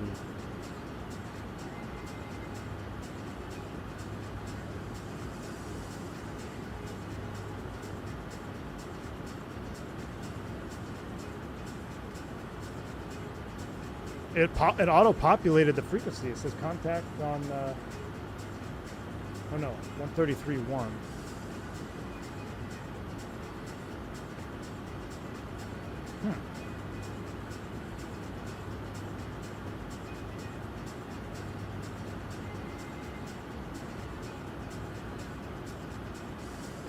Send expired.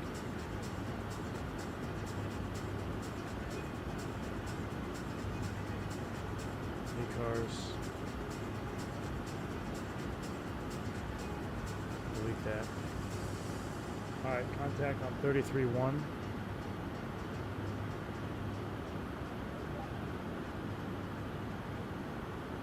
I just say COM2 radio is off. That's interesting. I wonder if that has something to do with it. Alright, Jeff, let them know we're on Freak, yeah? Anchorage Center, Martrans 475, flight level 450. Martrans 475, Anchorage Center, copy. We got to get ready for descent here pretty soon. We actually got to stay on top of it. So we're going to Tango Kilo Alpha. Tager, I'm going to make that a hard 12,000. We got to do some adjusting here. So we're gonna actually, oh, it's 15.364. It is a hard altitude. Okay, good. No, that's TKA. Where's Tager? That's hard 15.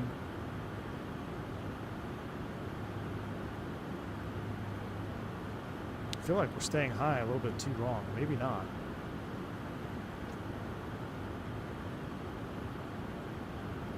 This will be a day one purchase for you. I don't see why it wouldn't be, man. It's a wonderful. It's a wonderfully simulated airplane. Absolutely is. A lot of little details in the simulation, and you get that. You feel like you do, like you are, you know, take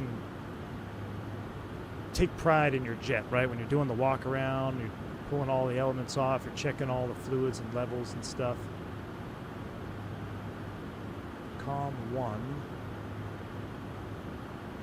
COM 2.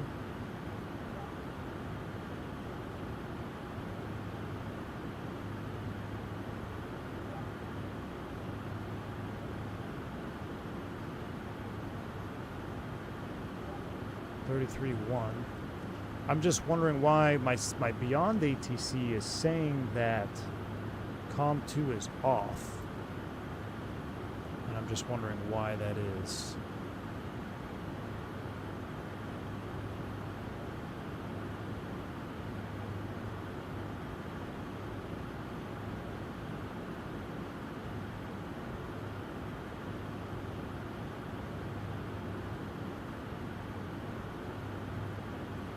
Can you request digital ATIS from Pankridge?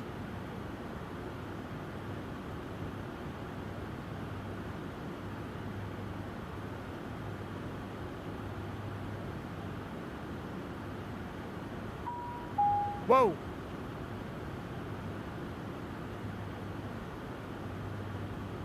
So cool.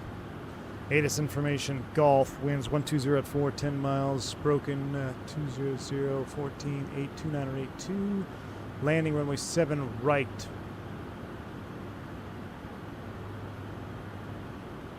Departing 33, 7 left closed. Information, Golf. What do you think about the CJ3 plus live to air? It's a great aircraft to buy or Phenom better? I can only choose one. I don't... CJ3. Is there a CJ3 in Microsoft? I'm unfamiliar, man. Unfortunately, I'm unfamiliar, Jose. I'm unfamiliar, my man. Let me ask him on ATC, on Beyond ATC.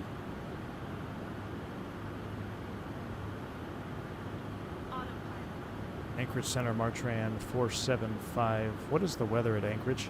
Oh, I forgot that's my CWS button. Look, recaptured though. I want to see what Beyond ATC says for their ATIS for Anchorage. King 6, my man, what's up?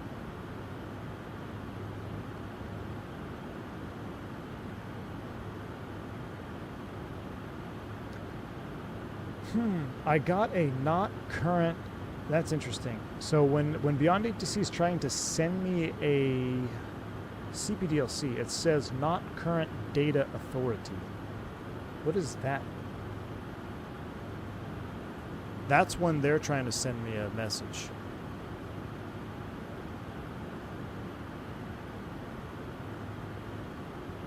Oh wait, hold on. What was that? ACARS, SATCOM, everything is enabled. All right, cool. All right, let's play on 7 left. Nope, I didn't log off. There's our ACARS messages. We got that. ATC data link. No, we're connected. KUSA. Let me try a vertical request. Request descent to level 410. I'm going to send that. So it's sent. So Beyond ATC got the message.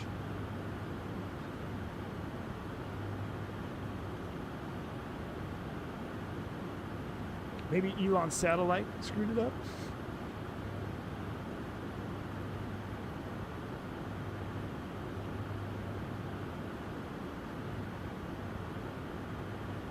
And now it's sent me an approval message. So I can see it in my Beyond ATC window. It says it's approved to send to flight level 410. Let's see if I get another message here or not.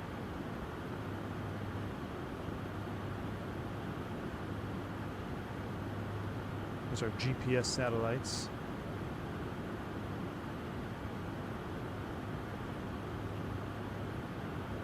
Everything's cooking.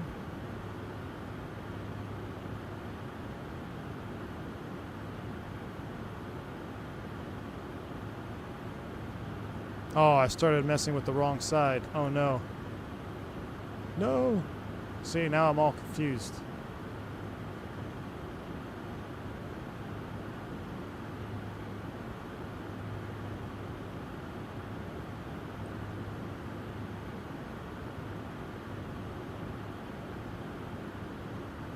Alright, we do need to send to 410. We did get approval. So 410. And let's just ease it on down real gently. Let's go vertical speed. Let's actually knock our speed back just a hair.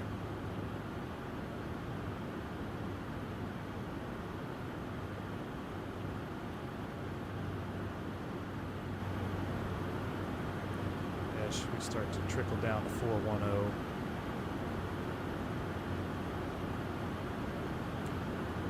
Yeah, it keeps coming back, not current data authority in Beyond ATC window. So the jet is talking to Beyond ATC, but Beyond ATC is not talking to my jet, and that's something different than what happened yesterday. So I don't know if this latest update messed with something or if I have a setting that I need to change.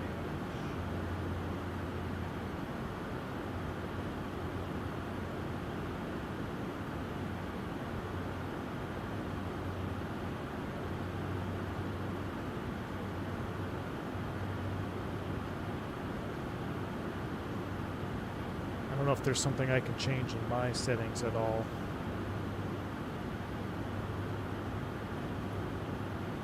Alright, but I need to set up my PFDs like a normal human now, so instead of doing this wizardry that John had us set up here, let me, let me do this.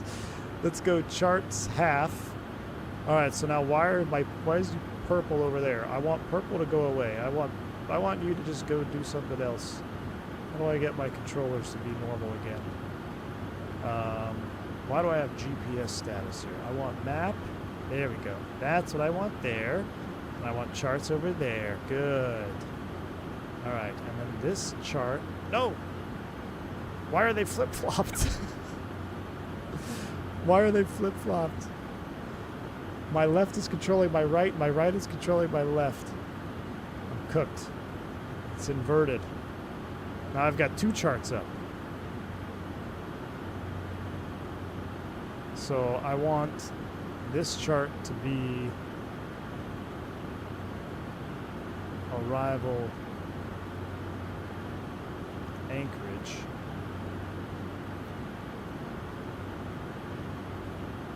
Toga 9. And then this I want to be map and weather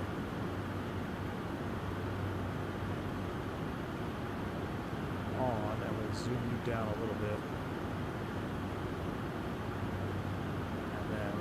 We don't need the chart right now, so let's just go map on that side. Can I overlay the weather on the map?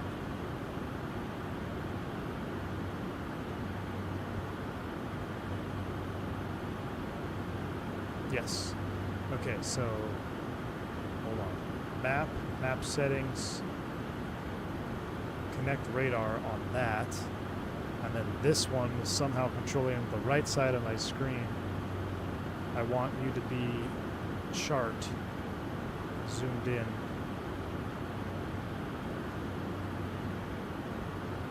Right about there, because we're going to come right over the top of Toga. All right. That's how I want it set up, except my GTCs are inverted. John cooked me. Let's go ahead and throw the SVT terrain up. Yeah, see? Now we're looking good. Captain Corndog, my man, 42 months. Can't wait to see V1 Nation at Expo. I can't wait, Captain Corndog. I'm excited, man. I'm excited to see you there, man. It's going to be fun, brother. I think you're staying at the same hotel as me, right? I think we're staying at the same hotel, brother. We have to hook up, and we're going to have to, you know, do a little, see what you got there. DMs.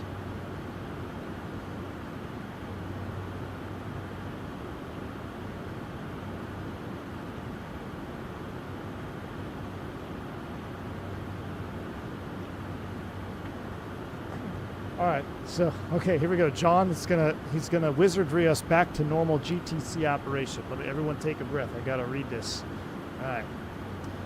If you want to reverse the GTCs, you have to split the PFD, move the cyan pane to the PFD, move the magenta to the right side of the MFD, then the left GTC back to the left side of the MFD. Good God.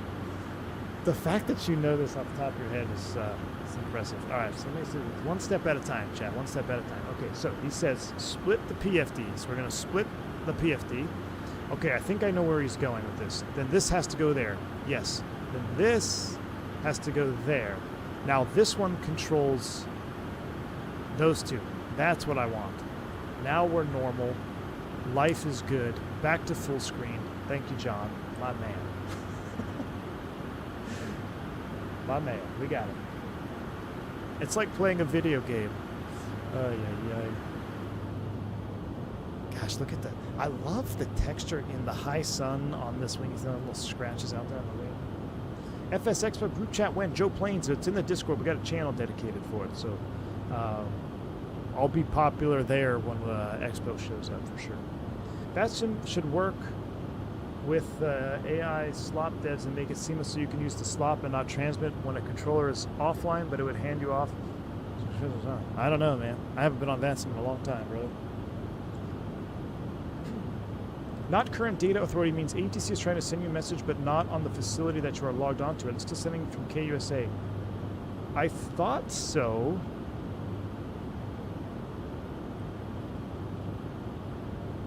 Maybe I should be in PAZN. Should I try that facility? Let's log off.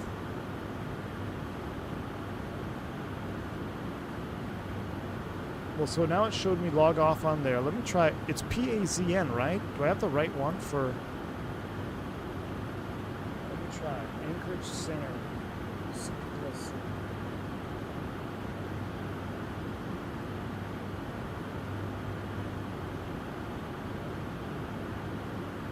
You know what it might be? I might just be in a weird spot because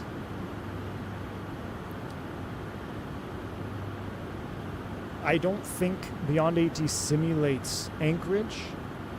That's the problem. I don't think Beyond ATC simulates Anchorage Center or Anchorage CPDLC, but it does simulate KUSA. But because we're in Anchorage, it's having a conflict. It doesn't. Does the BATC client tell you which facility? No, it doesn't. It says Anchorage Center is column 1 when I'm online. So I think that's a Beyond ATC limitation. And that would make sense because when I was doing this in Miami, for instance, yesterday, it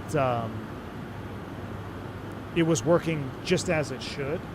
So I wonder, I log on to KUSA, it says log on accepted, and I'm back online with Beyond ATC. I think I might just be in a weird zone for Beyond ATC.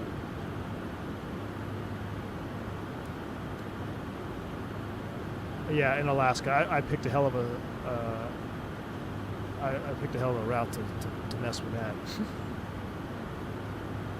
Does Beyond ATC sync with real-time traffic? It's kind of, yes, like Vodka's saying. It's historical to some degree. Wheels Up, thank you for the support. Says, hi, I've been looking here for a while. Love your streams. I'm just thinking, I know you're using Beyond ATC right now. I don't know off the top of my head if you say Intentions AI, but it'd be awesome if you and JetCard, or it'd be awesome if Say Intentions JetCard joined forces.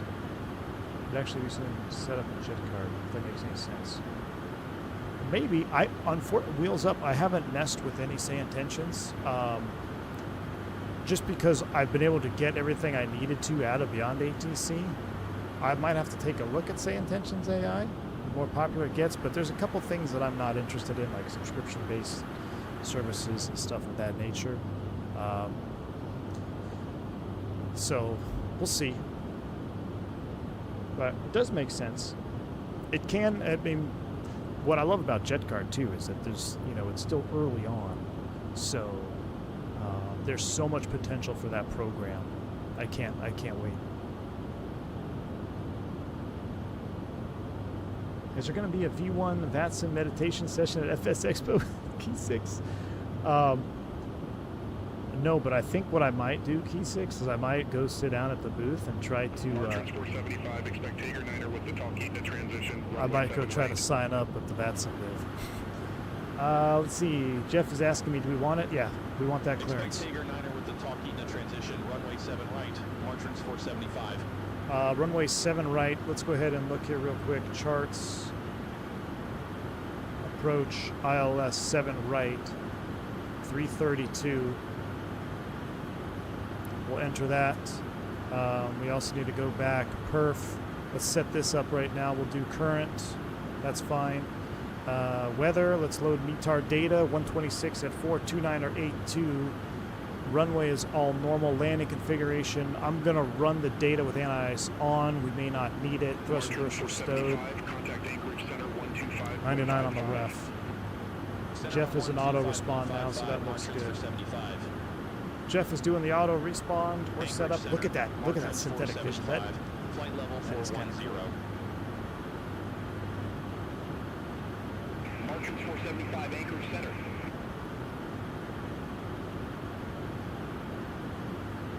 What is this jet card? Been out of the game for a while. It is new link space programmed. It's I did a stream maybe 3 or 4 streams ago. The first one that you see the jet card logo on, I talked about it on that one. Essentially, it is a third-party program that allows you to be a real charter pilot in the real world, essentially, of flight sim. So you have real charter missions, has active sports teams, charters, and things like that for FIFA. You know, the World Cup is going on right now. I saw one the other day. It has all these generated contract trips, and you eventually can work your way up and start your own company. It basically is what I wanted career mode to be like in Microsoft 2024.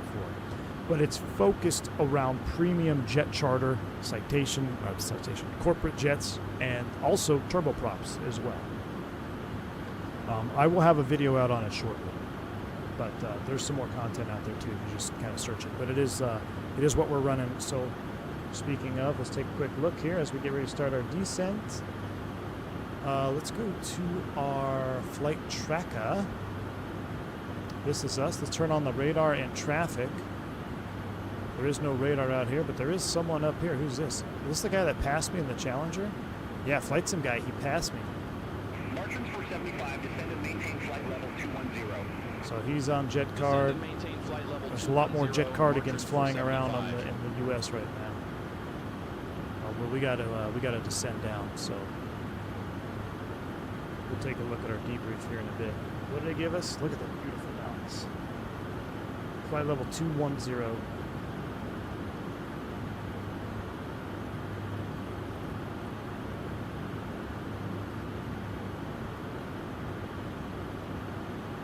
All right, V flight level change down to 210. We'll go back to,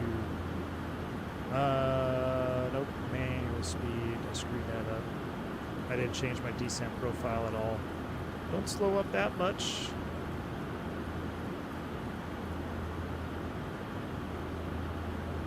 Sadi. Down we go. Sound's coming up, down we go.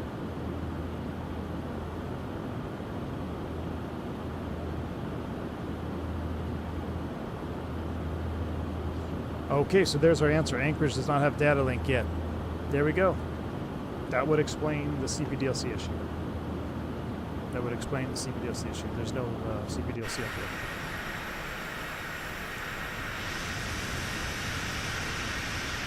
Look at the big wings on the Sovereign, though, man. That's so beautiful.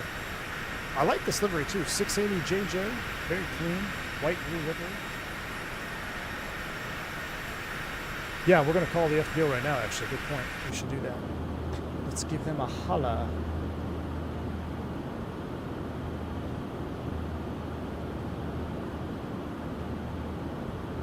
All right, FBO in Anchorage. We're going to need a passenger car.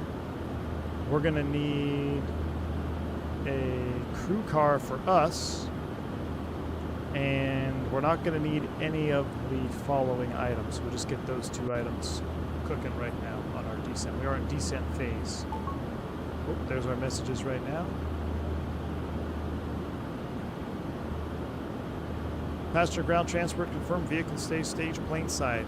I need to see where we're parking. Ground ops. We're going to Atlantic Aviation in Anchorage. Crew car range, keys at the center, or at the counter. Excellent. So, we need to figure out, we do have an Anchorage scenery. We got to figure out where Atlantic Aviation is.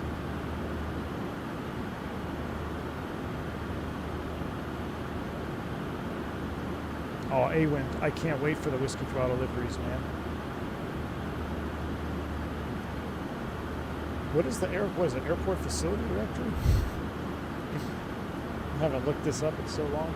AirNav, that's the website I used to use. AirNav. Atlantic. Jet A fuel is $9.17 a gallon, dude. $9.17 a gallon. Ay, ay, ay.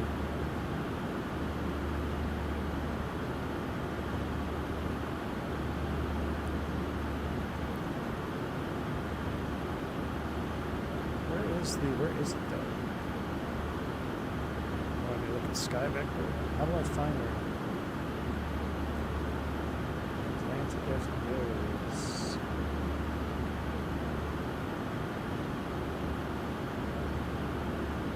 North is cargo, right?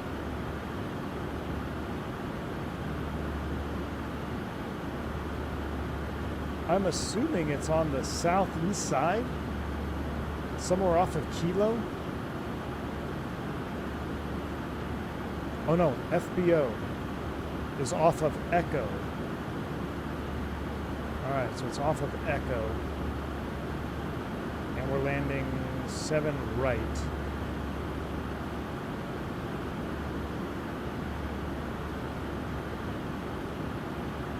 So we want to roll to Echo, double off at Echo.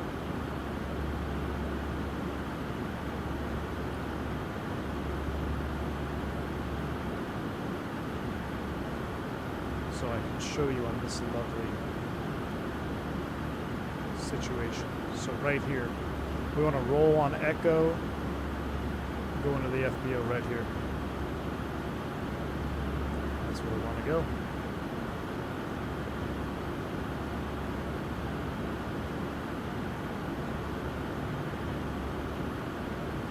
Beautiful.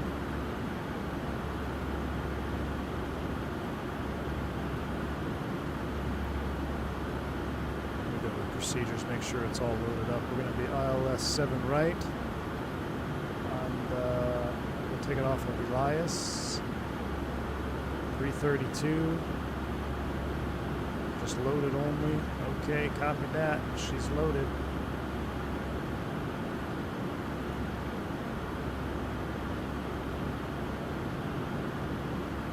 Let's increase speed 250 here on descent.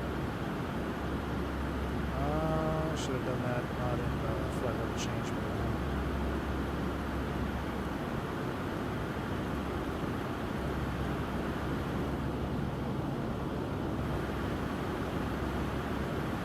Turn off the cabin in flight as we get ready. Probably could have kept it on. Look at that accelerated 250 knot descent. Dive, dive, dive.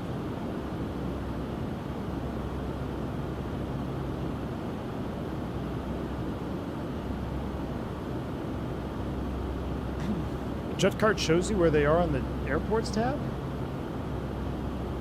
The airports tab.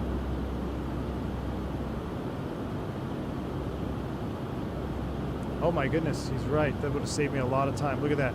Airports, Atlantic Aviation right here. Here's signature flight support. We're going to Atlantic, which is right off Echo. Wonderful. Thank you, man. Mentioned that a few streams ago. So I got short-term memory loss.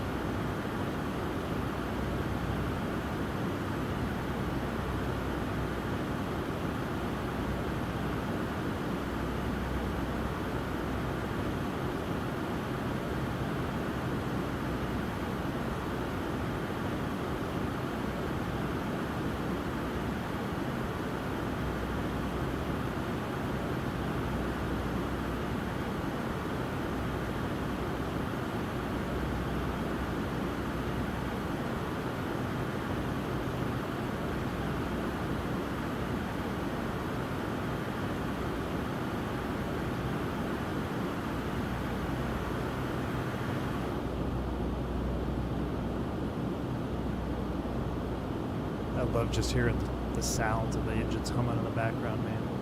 I used to like playing tunes when we were flying these up a cruise, but just hearing the hum of the engines is music to my ears. I've done a couple flights in the Phenom using jet card. Really like a jet card so far. Fantastic, Rush. Fantastic, my man.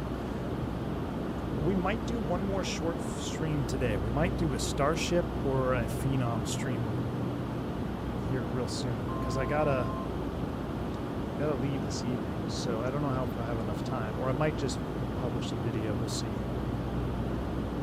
The Beale Starship I want to, but I gotta remember how to fly that dang thing, dude.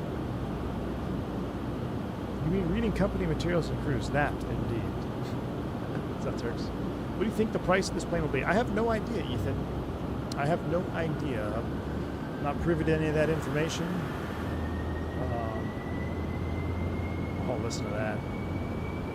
Does jet card require Navigraph? No, it does not. Can you use the Starship with jet card? Yes, you can. It is considered a turboprop private aircraft in jet card, yes.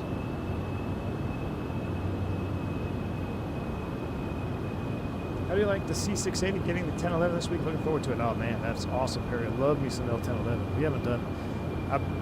If we ever do return to tube liner flying, which I'm sure we will here soon, got to get back in the L10. But I'm actually really enjoying the Sovereign here, Perry.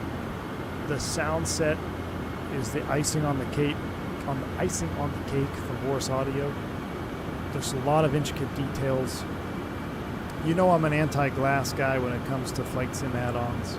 However, there is a lot done to increase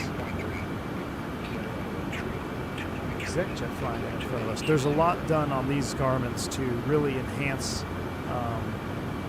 obviously the default G3000 and G5000 that we have in the sim. There's a lot of work done to make these very intricately detailed. We've been messing around with them in cruise, moving panels around, stacking, PFDs and charts. And, there's a lot to it. It is a great situational awareness enhancer. Haven't been hearing any of your handoffs? Yep, it's still working. I got Jeff Fabiano running the radios for me. Margins for 75, descend, maintain 10,500. That's us down to 10. Descend, maintain 10,500. Altimeter 282. Margins for 75.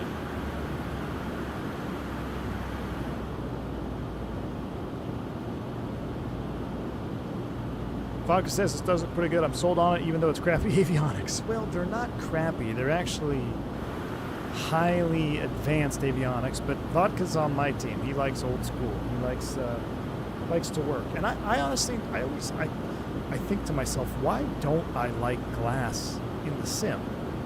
Because if I was, let's just say, money was no hindrance, and you could buy any jet that you wanted, or say you were going to buy some type of airplane, I would want something with advanced situational awareness avionics, right? I don't want to buy an old Learjet with all steam gauges, but on the sim, I love the old school stuff, the steam gauges. I think it has maybe more character when you're sitting in the pit. You've got the lights and the glow, and maybe I think the real reason it's partially that is it just reminds me of what I grew up on aviation, right? So like modern day flying the 7.3, even the NG's got all glass.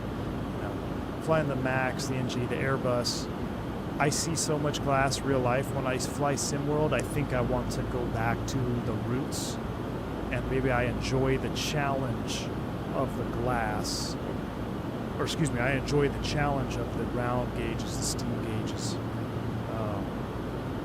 in SimWorld. That's really the only thing I can think of why I really enjoy round gauges in the sim, where a lot of y'all just that you absolutely love when you see glass in the sim. All right, 2982 is set once, twice, and thrice.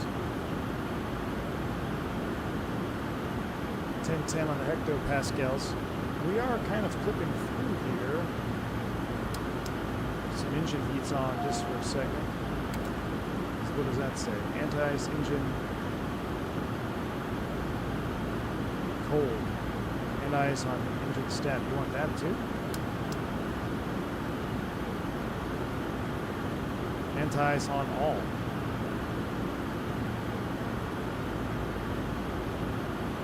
Okay. Normal.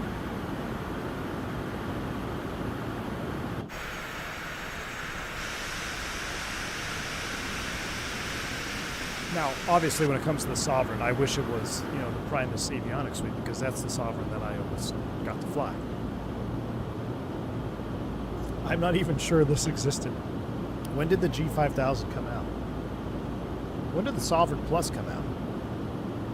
I'm pretty sure the Sovereign Plus didn't exist until I was well into my 121.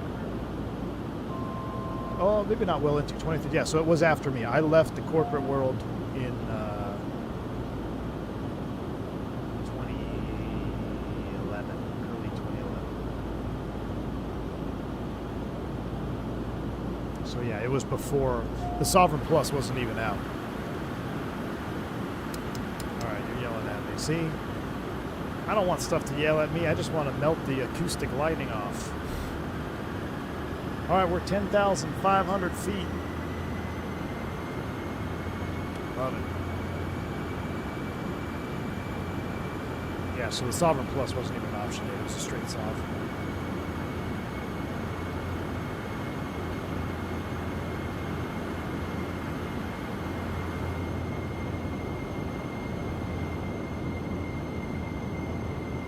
There's been a lot of biz jets to cover lately, but any plans to do some sports charter 738? Rush. So yesterday, you're not going to believe me, but I'm going to show you to prove to you that I'm not lying to you. We were going to do a charter yesterday. And then some stuff happened. You know when you're like super excited to do something, and then something happens and completely demotivates you? So I was ready to do this stream. Then something happened and I got completely demotivated. We were going to do a 7-3 charter into Key West. Ready to rock and roll. Got the thumbnail and everything. But then I got extremely demotivated because something happened that I was working on that I didn't want to be working on. So then I canceled the stream before it ever went public. And then, but yes, we are going to do it. We are going to do something. We are going to do something. If that flight is still there, we might end up still doing it. Leave Tager heading 160, the man says. All right, heading 160 set. And what? Visual approach.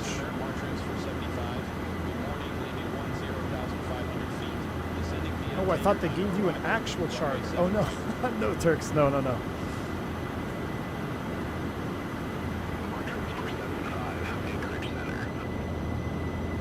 Are there any updates in the progress to 220 and 75? Not that I've heard of, Perry. Although you can fly both of them at Expo again. Uh-oh, must be my Anchorage loading in. It's 2020 scenery. Does the V1 channel require DRM? No, it doesn't. That's why you won't see it land on this channel. What's up, Turk? Turk Karen. Martrans for 75, Anchorage approach. Go turn up Altimeter 9 or 8. To expect the visual approach runway 7 right. Altimeter 2982, expect the visual approach runway 7 right. Martrans for 75. All right, leaving Tager at 160. We're at 10.5 for the vectors for the ILS. We're all set up, chat. We're looking good. Anchorage departure, November 9295 Tango, leaving 1,600 for 3,000 feet. November 9295 Tango, Anchorage departure, radar contact, climb and maintain 10,000 So I really want to do a second stream, but I also really want to fish a Friday nighter tonight. I haven't been able to fish a Friday nighter all year. Karen, you just missed earlier. Someone asked about are there any updates on the 220 and 75, and I was like, dude, the only updates we have is we get to fly them at Expo again. Do you think we're going to be able to fly them at Expo next year, Turk? Expect radar vectors for Can you fish with that stomach? Turk, that's the other thing. I don't know. So, leave Coolan heading 130. yeah, it's so far I'm on like on a 2.5 hour to 3 hour window. I'm fine. But after 2.5 to 3 hours, man, Margins for 75. I'm still in massive Descend and recovery mode. I still maintain haven't had any 10,000 solid food, y'all. I haven't had any vectors for the solid food approach. in Descend and maintain almost 1010,000 4 margins days for now. 75. Recovering from a very nasty stomach bug. November 9295 Tango. Contact Chat, Anchorage Center I'm over here talking to Turk. We 133.7. just flew past our heading. What's going on? Center on 133.7, November 9295 Tango. Fabiano was supposed to tell us we're on the wrong head. Margins 475, turn right, heading 175. I know, I flew past it. We're Turn coming right, to heading 175. Way to 175, go, margins Jeff. for 75. All right, 175 on the heading down to 10,000 feet. I'm also going to go procedures. We're going to activate vectors to final. Cargo Lux 5485 Heavy. Airport is at your 11 o'clock, 1 for miles. Report the field in sight. Turk, it's just a tilt. Cargo Lux Soon to get the plug and driving to work, Turk. I Cargo mean, Lux dude, 5485 I Heavy, can't clear sound, visual approach. I can't come any sooner, my Runway man. 7 left. If only I could drive to work. Approach 7 left. This Cargo commute Lux thing is 5485 killing Heavy. me. Killing me. Our transfer 75, turn left, heading 165. Turn left, heading 165, more transfer 75. Margins for 75. Descend and maintain 3,200. Descend and maintain 3,200 margins for 75. All right, 32. What if I Cargo Lux 5485 Heavy. 3,200 flight level Contact change. Lights Anchorage are coming Tower on. 118.3. See you. Down we go. Over to Tower 118.3. Cargo Lux 5485 Heavy. That actually sounds like what's the black box? Exec Jet 8Q Sierra. Leave Kulen heading 120. No, I didn't eat the fish. Expect I don't know radar what I vectors ate. for visual approach. Runway 7 left. How would you say this compared to Citation 10 from Flight Effects? I feel it's I feel it's more polished, detailed. Major Laser, it's more detailed. It's more detailed for sure. There's more going on underneath the skin than the Citation 10. That is, there's no doubt about it. And I say that, you know, coming from someone who is, I'm not getting paid by Flight Effects or Skyward Sim, but I was gifted this aircraft and the Flight Effects Citation 10. On a personal level, the Citation 10 is one of my favorite corporate jets of all time. So it's very hard for me to say I enjoy other airplanes more than the 10, just because on a personal level, like I said, it's one of my favorite jets. But it's just facts. There is more detailed and simulated in this aircraft than the Citation 10. The Citation 10, it's still a great airplane, man. It's a ton of fun to fly. The best part about this debate, which we talked about in cruise, not even really a debate, it's just you have two jets that have two different missions. The Citation 10 is bigger, goes higher, goes faster, goes farther. Citation Sovereign Plus, it's a lighter category jet, so you're not going to go as far or as high or as fast. Runway 7 left. So you got two different missions to tackle, two different jets, but the details are in the software. Did I see Emmanuel's video with the developers? Who's Emmanuel? Oh, Emmanuel? I am a pmdg tech pilot. No, dude, I haven't seen any of his videos in years, man. I haven't. I actually didn't even know he was still. Is he still live streaming? Margins 475, turn left, heading 155. Turn left, heading 155, more transfer 75. Oh, I just messed up our altitude. 3,200. We gotta slow down here, chat. Time to start slowing.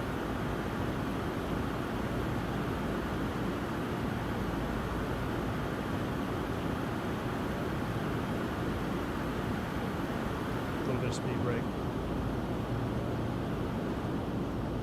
No, we're not speeding. We're doing 250. Look at the lovely asymmetrical spoiler deployment. That's cool. Look at that. That is cool. All right, sound's coming up a little bit more. Landing cam is coming on. That means we're level. 196. We're actually going to go going to come back to 180 here on down. Base. Bridge departure, November Flaps 838 Kilo Tango, 10,000 feet. We have hotel on board. Go, we thank you for $5 super chat. Needed parallel 42. Go fish. Took the career track. Black square. Tango, Anchorage Float approach, caravan to Crater Lake from MFR and back. Had a blast. Ah, they go expect the no. visual approach. If I had $1 for every left. time I put the parallel 42 go fish thing in my cart, I would have had enough dollars to buy it already. November 838 Kilo I get ready to buy it and then something else happens and I'm like, I don't know if I want to do it. Anchorage departure, Empire Air 8676. Why is everyone screaming on the radio all of a sudden? I feel like I'm on VATS. Execution 8Q Sierra. Everything was fine. Now everybody's screaming on the radio on Beyond ATC. They're taking realism to a whole other level. I'm going to zoom in there on that final approach fix on our chart. You see this blue over blue? I don't like that, but we are going to be turning into terrain. Anchorage departure. Good morning. Radar contact. Climb maintain. It's a Southwest 250. Altimeter 2982. Is that the C680 has more detailed systems in the 10? Yes, Billy. That's what I was saying. There's more subsystem detail.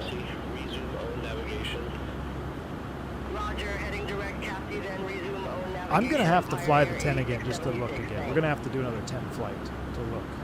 Anchorage departure, Ace Air Tree AX rate 4,000. But anyway, there's more in the walk around. There's, the cabins are both really nice, but this has a study level lavatory. This airplane has a study level lavatory, that's for sure. Climb and maintain 10,000, altimeter 2982. We do have the most advanced native electrical system in 2024, and I would agree with that, John. The electrical system does seem. I watched you in blue messing with that a little bit. The sounds are way better on this one. Major laser. So I'm going to agree to disagree. Boris did the sounds on both. The 10 is just a little bit less dramatic in terms of its engine sounds. That's just how it is. The engine start on this is real life. It's real life. Martrans for 75, turn left, heading 080. Turn left, heading 080. Martrans for 75. We managed to CTD 2024 with how big it is. Each push button light relay PCB is all simulated. Valves too. I could go on. There you go. See that? Oh, that was a hell of a vector there, brother. Oh, I didn't mean to hit looking for field. Sight, Martrans for 75. I meant to say field in sight. There you go. Martrans for 75. We Field blew in past sight. the localizers. That was a terrible vector on this part. And I'm not paying Martrans for attention. 75, cleared visual approach, runway 7 right. Cleared visual approach 7 right. Martrans for 75. Got a rearm. Martrans for 75, contact Anchorage Tower 118.3. See how it flashed? It went Over to into tower 118.3. Martrans for roll 75. mode there. Have a good morning. see if she's going to capture it now. Anchorage She's Tower, got it. Martrans for 75. Visual runway 7 right. Exec Jet 8Q Sierra, wind 220 at 5, runway 7 left cleared to land. Runway 7 left cleared to land. Gosh, it's busy coming in here today. What is going on? Martrans 475, Anchorage Tower, wind 220 at 5, Recording's up. runway 7 right cleared to land. Clear to land. Runway 7 What was our right, approach clear to speed? land. Martrans for 75. Cargo Lux 89er, Romeo Heavy, holding short, runway 33. Cargolux 89er, Romeo Heavy, runway tree, line up and wait. It's like 101. Line up and wait, runway 33, Cargo Lux 89er, Romeo Heavy. We're coming back to 120. Let's go gear down. Recording is on. Man, it went from Cargolux 89er, nobody Romeo talking Heavy, Anchorage Tower, to wind just 220 mayhem. at 5, fly heading Flaps 120, runway tree, cleared for takeoff. Look at the windmills out there. Fly heading 120, runway 33, cleared for takeoff, Cargo Lux 89er. Will our Romeo V Heavy. speeds be plugged or be blocked by the AOA? I wonder if I should have turned that off. Flaps full coming in this approach altitude.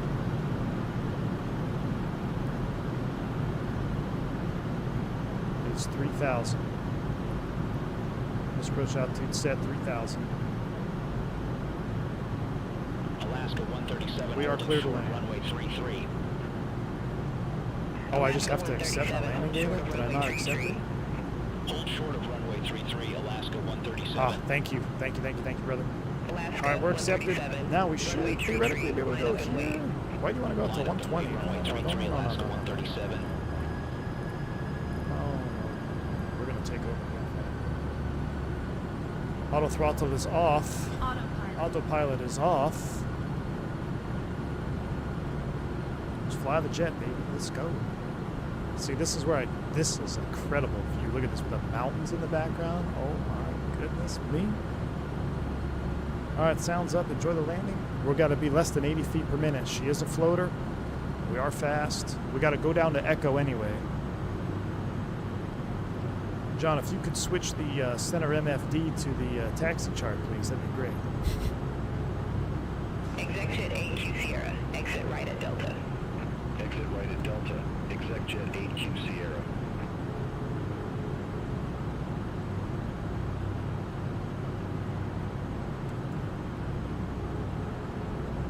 I love hearing that little whine. Give it a little juice.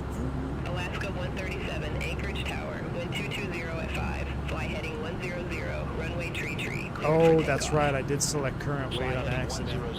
So, not the predicted weight. Alaska 137. No worries. We're set. We're on speed. Gears down. Flaps down. Got a nice long runway here. Speaking of floater can't land, stuck in lav. Jeez. At least our lav door is closed. We gotta go all the way down to Echo, so we got all day to float on this puppy. Best part about having your own jet, there's no FOPA. Here comes our minimums carrot on the right hand side there. You see that little blue carrot? Monitor ground 121.9er. See you. Now this is a 2020 scenery, so stutters are probably gonna happen. I don't have a 2024 modern anchorage. 200. Alaska 137. Contact I mean, anchorage she's a departure. Have fingertip. good I morning. mean, I just love it. Just Contact fingertip Anchorage jet. departure, Guys. Alaska 137. I feel fancy. 100.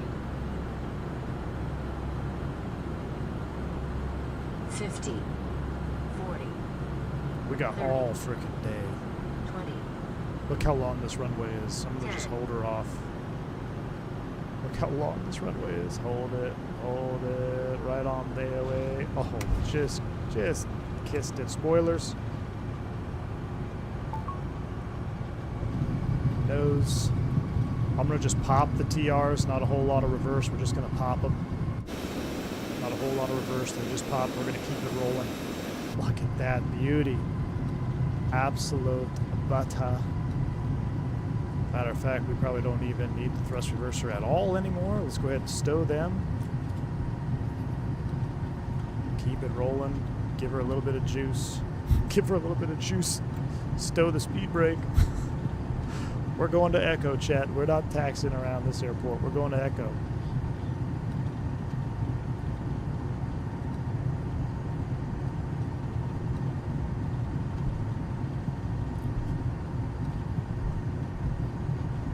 There's my chart.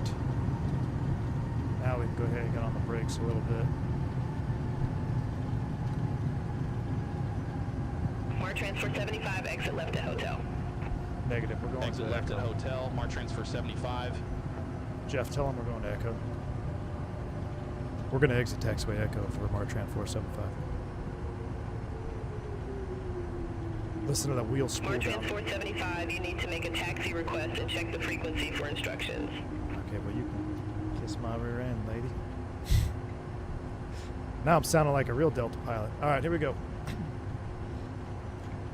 Mar transport 75, contact ground 121.9er. Ground 121.9er, Mar Clean transport it up. 75. Ryan Air 219. Ryan Air? 119er. Request pushback. Ryan Air 219, Anchorage ground, pushback and engine start. Face north. Pushback and engine start. Who's this guy? Face north. Ryan Air 219. What is that, a Hawker jet? Ground, Martran 475, taxi to Atlantic. Martran Martins 475, welcome to Ted Stevens Anchorage Airport. Say parking or advise if need assignment. Ooh, let's just say any ramp. We'll just go up Any here. ramp is fine. Martins 475. Martins 475, taxi to ramp 15 via Echo. Hold short of runway 7 left. Taxi to ramp 15 via Echo. Hold short of runway 7 left. Martins 475. So that's signature. Request taxi. Alaska 7011, There's Millionaire. runway tree taxi via Kilo. Runway 33 taxi via Kilo, Alaska 7011.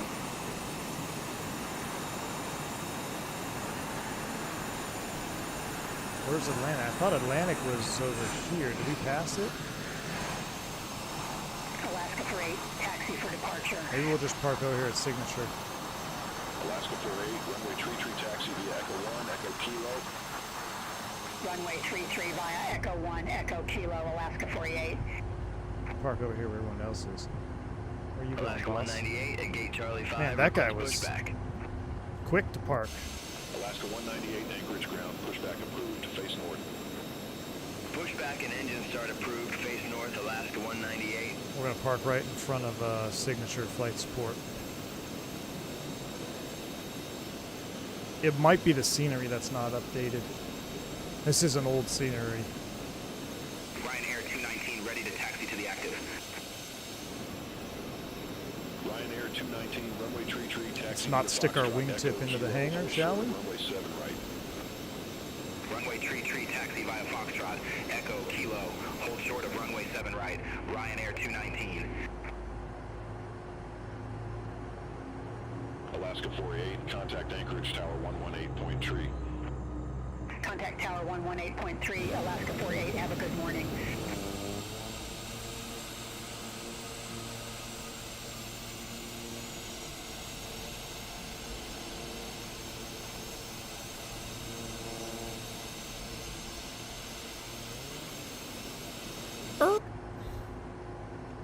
We're going to shut her down right here. Park brake is set. We never started the APU. That's on me. Oh, we got to wait for the light. Spool that APU up here for a second.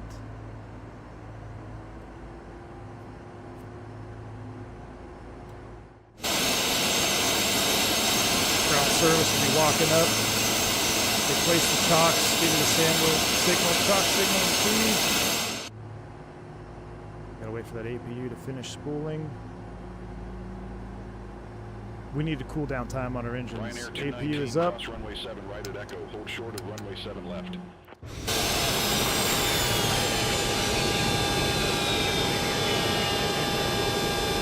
Alaska 198. Taxi for departure.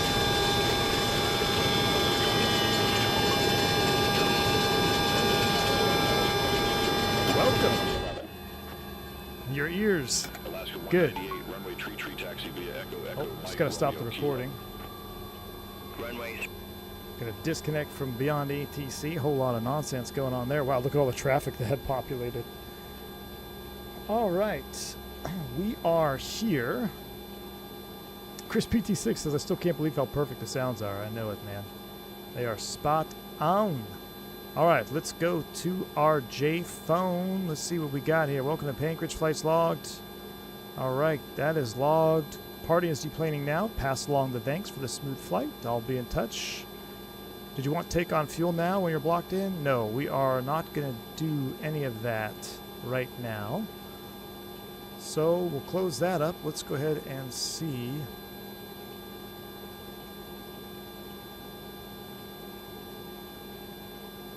Where do we see our completed flight?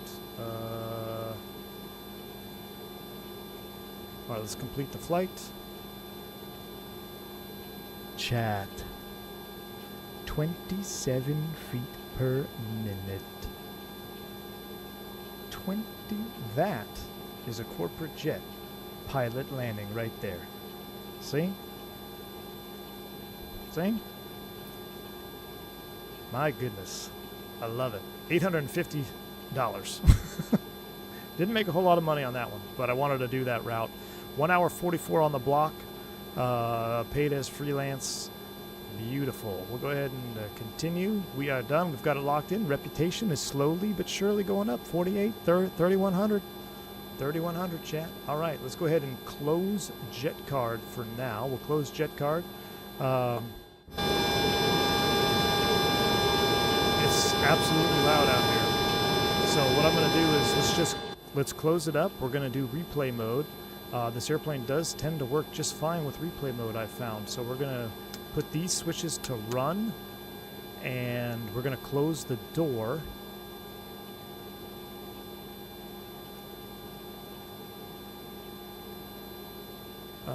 Yeah, it actually, look at that. It actually unloaded. Did it unload everybody? Except the pilots.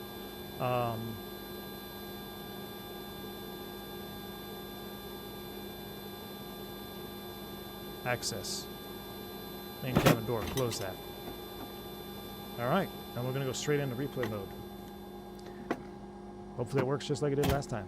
Fire in the hole.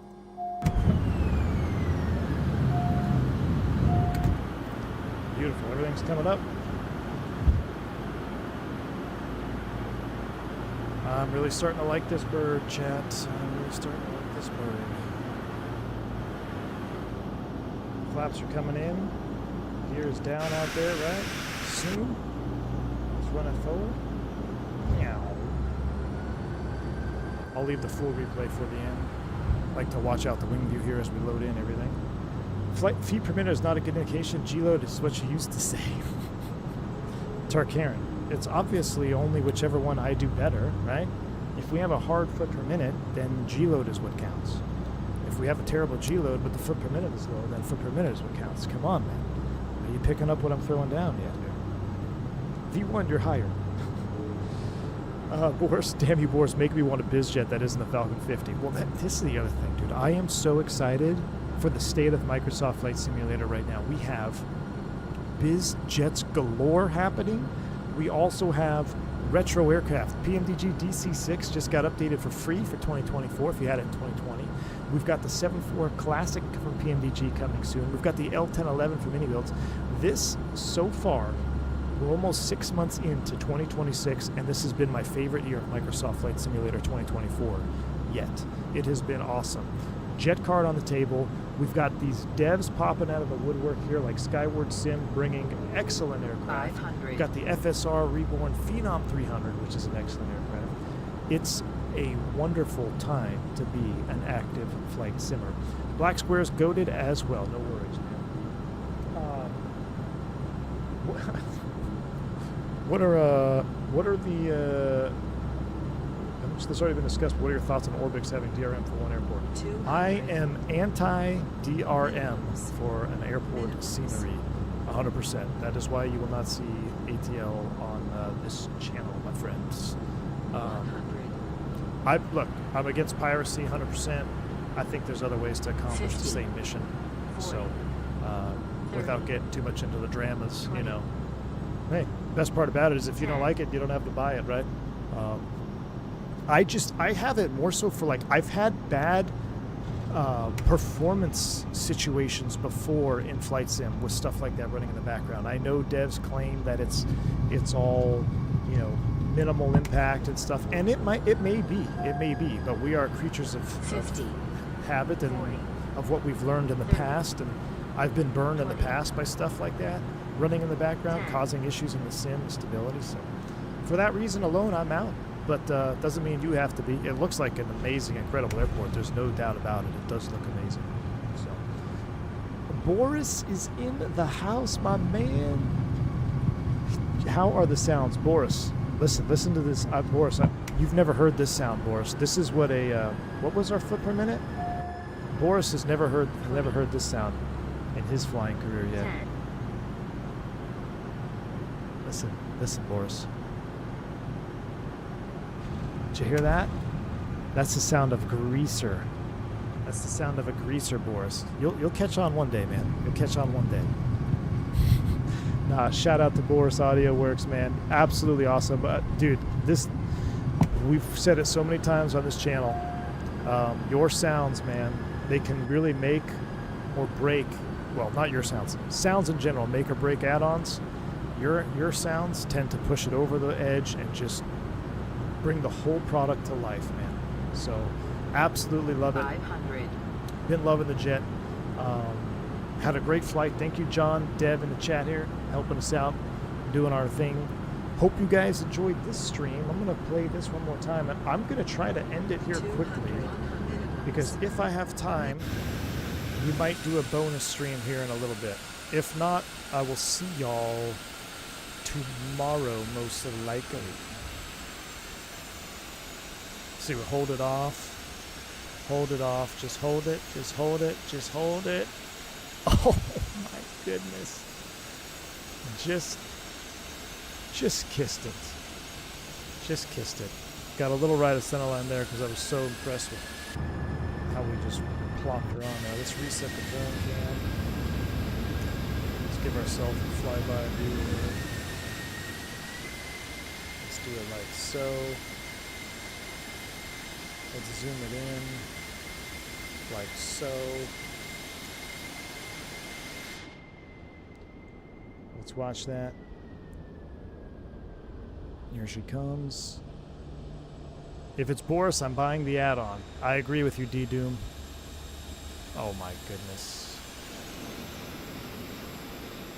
Now you can't deploy your thrust reversers until all 3 squat switches are on the ground in the Sovereign Plus. So very cool. That is simulated. And with that said, we are done for today's stream. Thank you all for tuning in. I hope you enjoyed it as much as I did. I am having a lot of fun with this bird. I look forward to seeing all of the screenshots when this bird does hit release. Enjoy the approach into Ted Stevens Anchorage Airport. Let's give you a cinematic lighting situation here. Oh, nice and yellow for Turk Karen. He loves the yellow sim. Look at that. Beautiful yellow cinematic dawn arrival. Excellent, excellent. All right. Enjoy the rest of your Friday if I don't see you later this evening. Enjoy the replays. Let's sailboat down there or something. Been too much fun. All right. Until the next one. Stay safe, stay healthy. I'm V1. See ya.